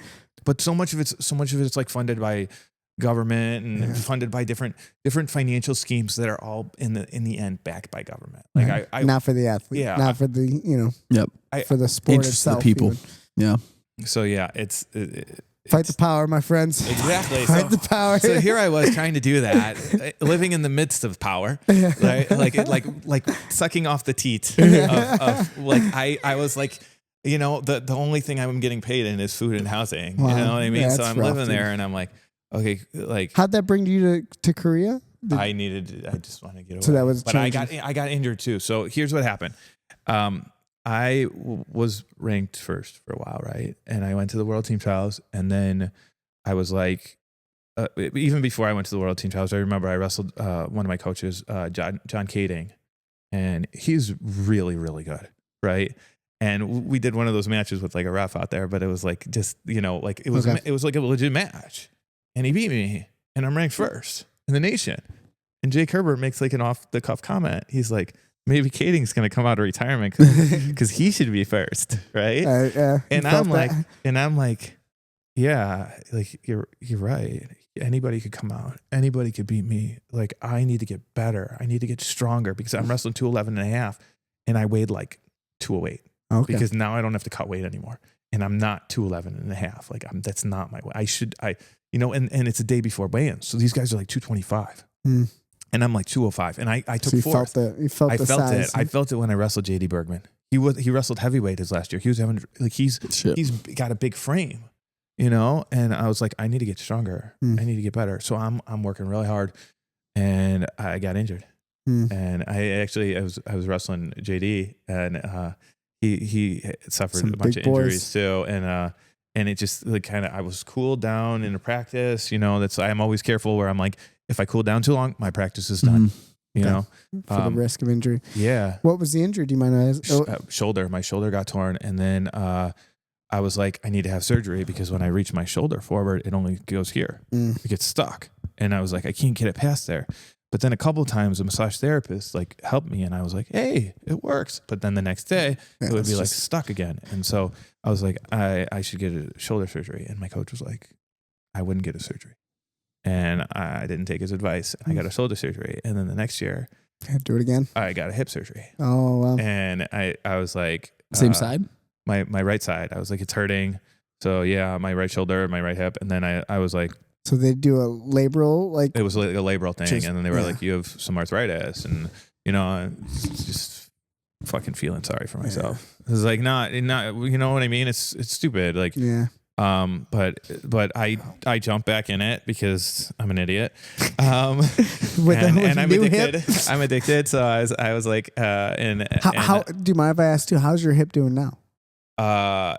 I see every once in a while. It's pretty rough. I'm because I didn't know that you had hip surgery, but I watched you the other day. I was just paying attention to gait and how you're walking. Yeah, it's like, okay, he's got something. Yeah, it's a little stiff. Yeah, I see something in your hip, and then you loosen up and you start moving a little bit, but I can see it. Like, and it's cold. I can't run. And it's cold outside. I can't run at all. Yeah. I don't run. I can't run. I might be able to if I train specifically for running. Right? Okay. I stretch and I do this. I don't. Don't worry about it. I got 3 kids, man. Yeah. You know what I mean? I got 3 kids. They can do the running. Married, and so just coming in on Sundays, I'm like, yes, I made it. You know what I mean? Yeah, so my wife's gonna come on Saturday. Yeah, I know. We talked to her yesterday about it. Yeah, I'm excited. Yeah, we got this. We'll push her into it, man. I think it'll be fun for her. She'll love it.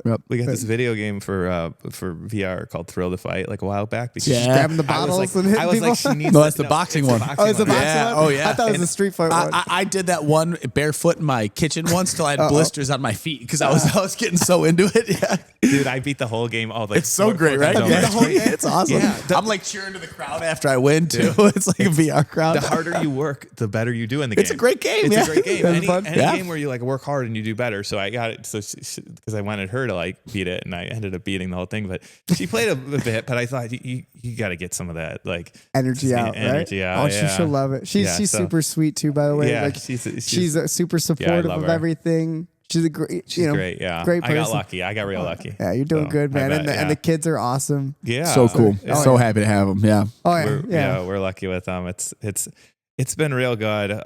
We say how lucky we are with those kids because one of the things we that's just so much like so easy for us. It's like they just get good grades in school. Oh, like we don't have to do anything. They do their homework, dude. Wow. We tell them to do your homework and they just do it. That's amazing. Well, I'll tell you, it does help to have a smart dad. Yeah. Yeah. It's your computer science dad. You're a stud grappler, or smart guy. I mean, they got some good genes. Yeah. And now, and he's part yeah. Mongolian. He's got some He's Genghis named Khan after in him. Genghis Khan. The kid's gonna go somewhere. Yeah. So he's No, we're so great. Me and Kyle, obviously, we love teaching kids is like what we do. It's our passion, and it. There's times when it's difficult. Part of the fun, to be honest, is like the difficult kids that are like, man, me and Corey, me and Kyle can keep going with stories of like kids but your kids since they've started have been a really great light. Just a pleasure. In the class. Yeah. Oh yeah, we love to hear that. Yeah. It's like, and they're goofy, they're fun, which I like. You know what I mean? They're not like serious all the time. They're They fun. are. I They're like funny. that. Mikey's a good goofball. He's funny. I like kids that want to have fun a little bit on the mat too. Yep. Yeah. And me and him make jokes already. He's already got a great like rapport on the mat, which is it's been fun, man. I hope you appreciate those they're good kids. We do, and we like. You have to crack down on them every once in a while. Yeah, like if they do anything, let us know. But just take whatever action you need. Where you're like, hey, I got to be strict. Well, I said that to you, and I said, I thank you for trusting us with the kids. You know what I mean? Like when it comes to, and that's how I feel about all the parents who are in our kids programs. Like it's a lot of trust to to put your kid out there and have us be like, hey, we're going to have to discipline them in certain ways. We're going to have to push them and trust that our judgment's going to be, what you would want. Yep. And they've been awesome, man. You guys are awesome. I appreciate you. that, man. Yeah. Thank you. It's been like, I'm bringing my kids to you guys for a reason. I appreciate it, man. I think this is great for them. Good. And it's been really and there's good going to so be far. they're still young, right? So like how old your oldest is 9. 10, 9? Yeah. So, they're still young. Imagine 15 years old. I want to keep you healthy. I want to make sure your hips feeling good, your shoulders feeling good. So you get to have those couple fun moments with them. I'm Yeah. trying. I'm hoping that, jiu-jitsu will be that, wrestling, all, you can stay on the mat and play. And, I'm looking forward to that day. I'll be there. I'll be watching you guys training. It'll be awesome. I got a couple tricks to keep my hip like improving. Okay, good.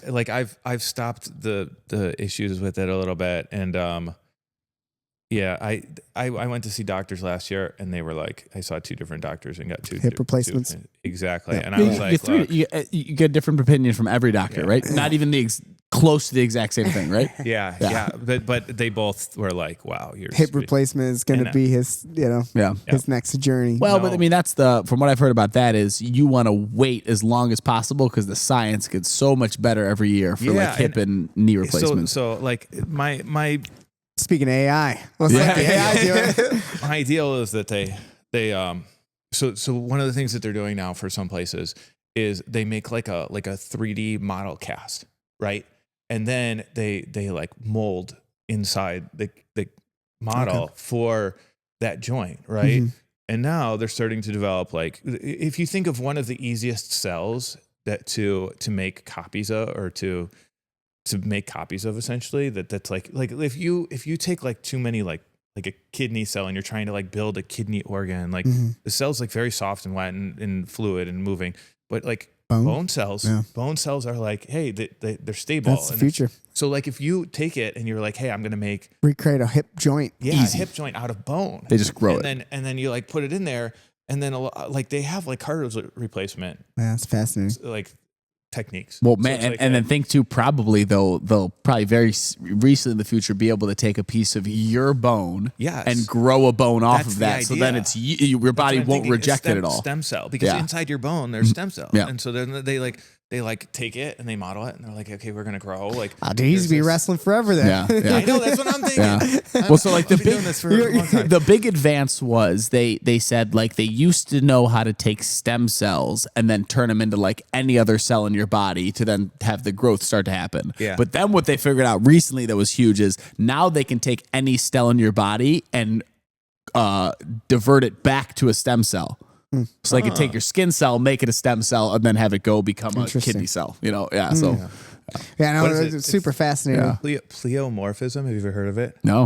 It's like cells can change their structure. I mean, it's based on what it does, right? So it's like a function concept. Yes. Yeah. I mean, that's the reason why like all the old surgeries are based on that. Like you take a graft, of your hamstring and put it on your knee and let it. It'll become your knee ligament soon, like it's just soft tissue in general will change to that. But yeah, I mean, or even too hard tissue. But yeah, I mean so you're just waiting. You're waiting until it good. I would wait another 5-10 years. Yeah, I can tough it out. I can see. I can see. I can handle a little bit of pain. I can see. No offense to John. Please offend him. Come here, John. I got a crippled leg.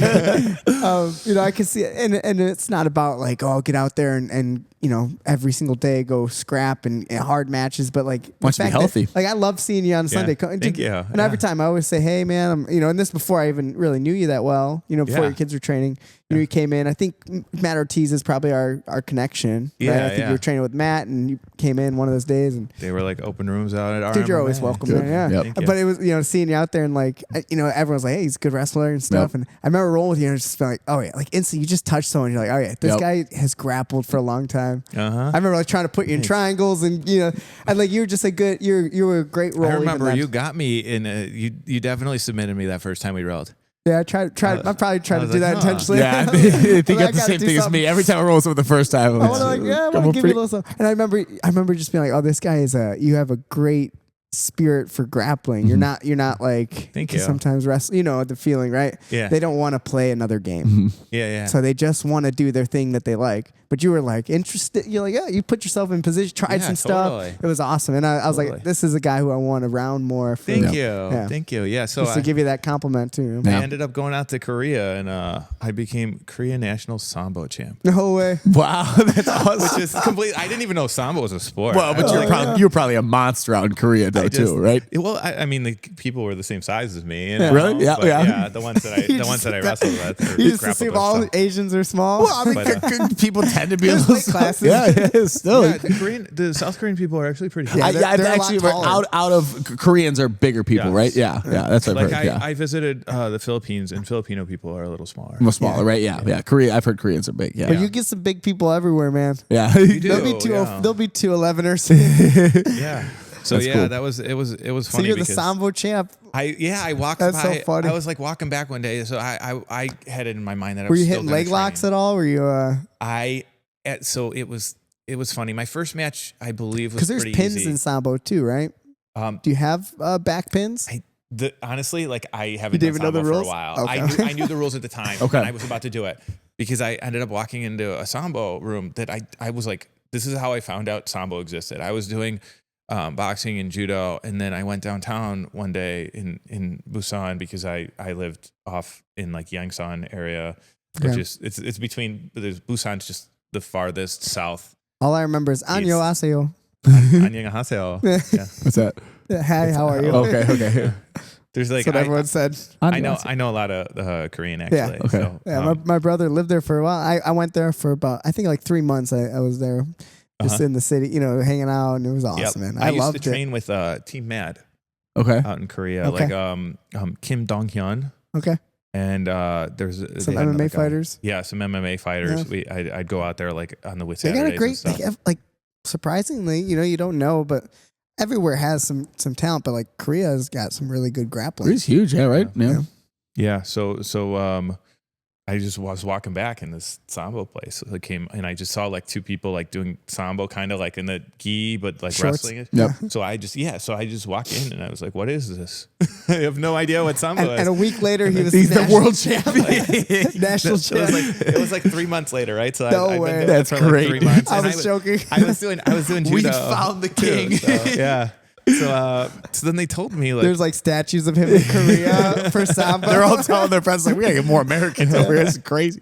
That's so but funny. yeah, they were like you So that was your first, because judo too, Yeah. judo, but it's, some submission grappling, some submission. between sambo and working with Team Mad. Yeah, Wow. so Team Mad, we were doing jiu-jitsu and I met a couple people there and one of them was like an army combatives guy. Yeah, that's me. That's what I was. So I got to roll with all those guys. Really? I went. I was 18 years old, so I was or 19 years old. So I was. It was back in 2010.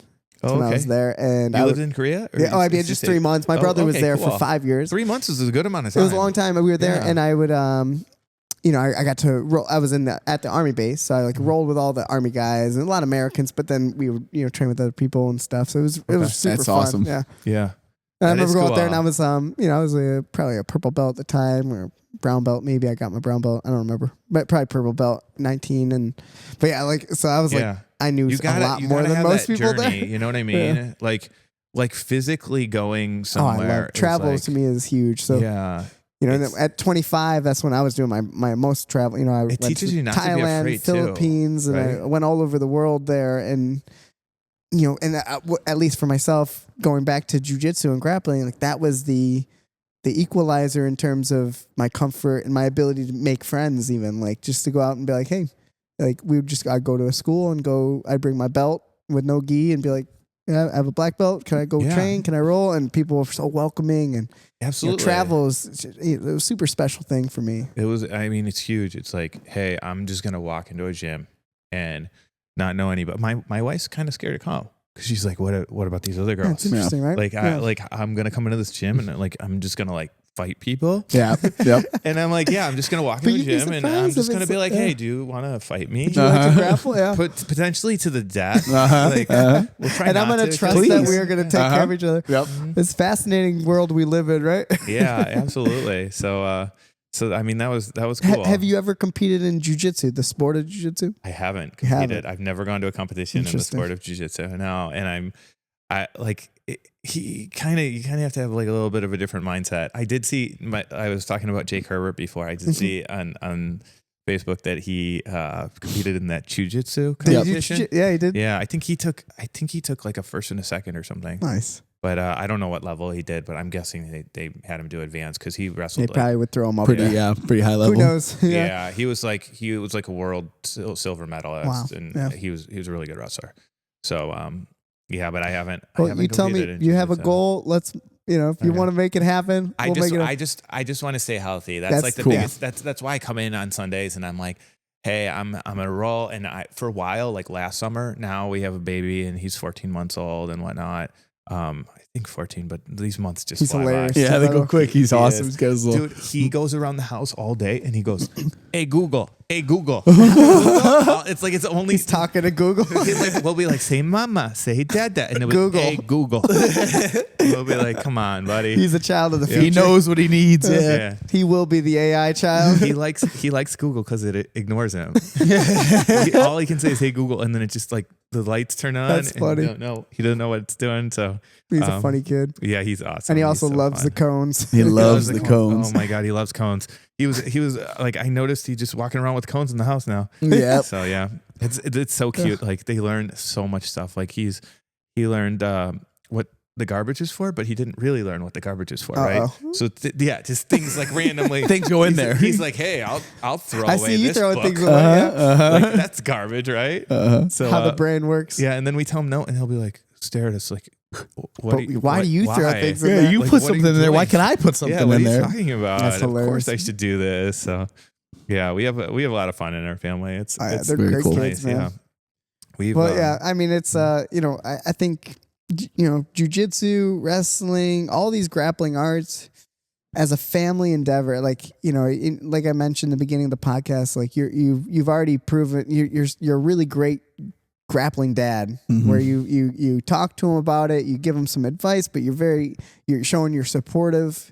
It's never yelling at them about, Thank you. Yeah. Like, so, my hope is when you talk about staying healthy and all that is that you can stay healthy long enough to share these special moments where you guys get to because you know what it's like to have a nice, fun, hard practice. Yeah. Like today, like rolling today. It's so much to me. I had a couple rounds today. It was just I can't think of much more fun that I can have. I'm just completely just flowing and trading. How cool would it be to have that with your boy? To have those moments with your kids. Yeah. They should value the right things. It's you want your kids to hit 18 and be like, wow, thank God I did all those things when I was younger. Now I'm physically healthy. Yeah. I have mentally smart. I have skills. Smart, yeah. Exactly. They have all the advantages by the time they grow up, so they can start making decisions for themselves and they don't just get stuck into something because they're hey, you don't know what to do with your life, you know? Without a doubt. So, and I think we did a pretty good job with that. So, just wait, man. And you still got a lot of time. Yep. These kids are going to be awesome.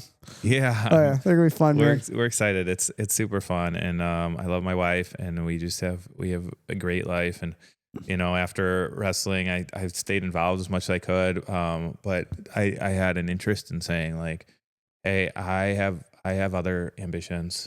So, and it was a tough, I don't even know if it was a decision at the end of it. As much as, a part of me was thinking, hey, I can jump back into this. Maybe I can jump back into this. And at some point it just became there's a lot of things I love about life. Yep. So I'll still do it. Doesn't That's define you. Yeah, exactly. It It's not the only doesn't thing have in to your be life. it. Yeah. There was, like I said, I was trying to pull athletes together and I spent a lot of effort and time and energy being hey, this is what we need. And it's energy that you can't spend on becoming a better wrestler. Yeah. And I kind of knew it. And I and it's hey, you have the best chance of unionizing athletes if you're the number one guy in the world and everybody knows your name. Right. But you still need other people to carry the torch and be hey, and because if you're just the number one guy and you're I'm a unionized athlete, and then they just trying to push you out to the side, and they'll be hey, look, we made an example of that guy. He was nobody. No one else is going to do it. You said he was number one, but he was nobody in the world of our administrative sports world, right? And so I kind of stepped away from that. And I mean, even when I thought about UFC, I was these guys deserve to have some type of organization. They're all getting screwed by Dana White. I mean, it's not him anymore, but I went to the Ultimate Fighter tryout in 2008. It was down by in Rosemont. Okay. And I accidentally hurt somebody. Doing he was trying to put me in a guard kind of, and I just bent his knee inward too much and it just popped. And then I was like, sorry, are you okay? And everybody laughed because they give you 1 minute to grapple. You know what I mean? You break this guy's leg. Here I am worried about my opponent. And then I stepped off, and at the time I had already gotten all these accolades, All-American, Big Ten champ and stuff. And I stepped off and shook the guy's hand, and they changed the weight classes on us. So I was oh, but that was before I had this epiphany that the world is not right in the world of amateur sports. And I kind of looked at fighting, and I thought these guys should be making way more money. Yeah. They should all be making way more money. Yeah. It's all. It's these basketball. So I was kind of an expert on this for a while, basketball, football, the hockey and baseball. How much the economy money of it? Yeah, the average athletes were picking up 50% of the revenues. Yep. So it was hey, you're picking up 50%. These fighters, what do you think they're making? Like 5%. 2%. Yeah. Something super small. And I was looking at the Olympic athletes, it was 1%, 2%. The Olympic athletes make nothing. And that's including their It's ironic. I don't know. Have you looked into boxing too? Or well, I'm just I'm imagining and assuming, and again, I'm not speaking off of my own studies of it, but it's just the prize fighting. So fighting. This is just the story of it. It is well, that's why fake wrestling happened. Yeah. Because they were taking bribes to lose. Yep. And the bribes were more than the actual money. Yep. So they were hey, just why take wouldn't the we? bribe. Yeah. Boxing had that same problem. I was That's where thinking gambling US came in. It's a lot of because it's just prize fighting is like it's just it's a less than 1% of the people who actually make any living off of it. It was a problem in the NCAAs too. They'd be like, you can't gamble. Like I couldn't. I wanted to go and bet on myself. Like, I want to bet on myself. Like, what do you think I'm going to throw a fight? Like, no, I want to win and I want to make a bunch of money winning. But I need to make some money because I'm not getting paid. Yeah, exactly. But like, you can't gamble because of this reason. Because it's like, hey, if you're involved with, they had all these gambling rings with basketball players because the basketball players were like, they were all like, gambling. how are people making so much? Like, Vegas is making so much money off my work. Yeah, you know what I mean. And I can't even have my name on a throw game. Yep, I can't even sell my jersey after the game. Yeah. Exactly. So now things are changing, though, aren't they?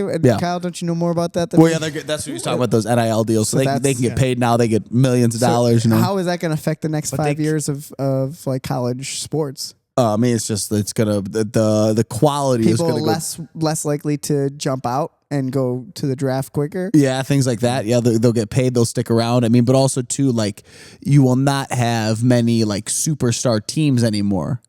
Because, like, you know, you're gonna have to pay some kids so much money. The kid, you know, it's gonna be really hard for the big schools. Yeah, I think some of these schools that have the superstar teams, they find that money. Yep, they find. Yep, but at the same time, they're also not getting that money from the NCAA. Just like they're not getting that money from the USOC and the organization.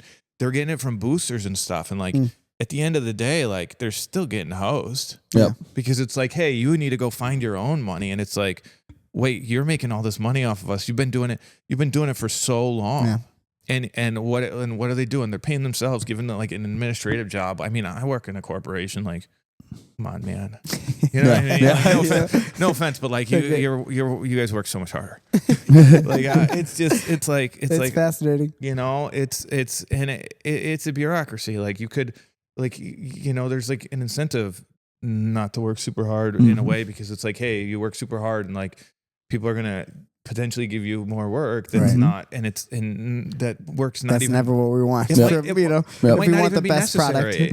Like you might be looking at what people are doing around you and be like, hey guys, shouldn't we be going in a different direction? And they're like, yeah, but this is what leadership says. And you're like, yeah, but leadership's like 10 years behind. Yeah. Like, yeah. This was me. I used to work at the post office. I would just complain about this shit all day. Yeah. So you think you'd get paid based on merit. Like, okay, we're working hard, but the reality is, just be quiet. And no one gives a shit about anything. Yeah. And you know, you like, in a way, it's like, hey, you know, focus on yourself or the other people at the organization that you like. Yeah. Because I think there's something to be said about like, hey, well, at least I'm getting a paycheck, as opposed to these like NCAA athletes where it's like, you know, they're kind of, they should realize that like the same pot of money is being used for something else, where they're like working real hard, being like, hey, I got to do this, you know, and at the end of the day, it's like, okay, you should have enough to get by. And I mean, I got a scholarship, so it was decent, but like at the same time, I'm looking at it and I didn't have the right to say, I don't want to wrestle this year. I want to take a redshirt year. That's my call. So you got pressured into it. And I got pressured into it. And I was pretty angry about that, because here I am doing something to my health, like destroying my health, because my coaches are essentially saying, if you don't do this,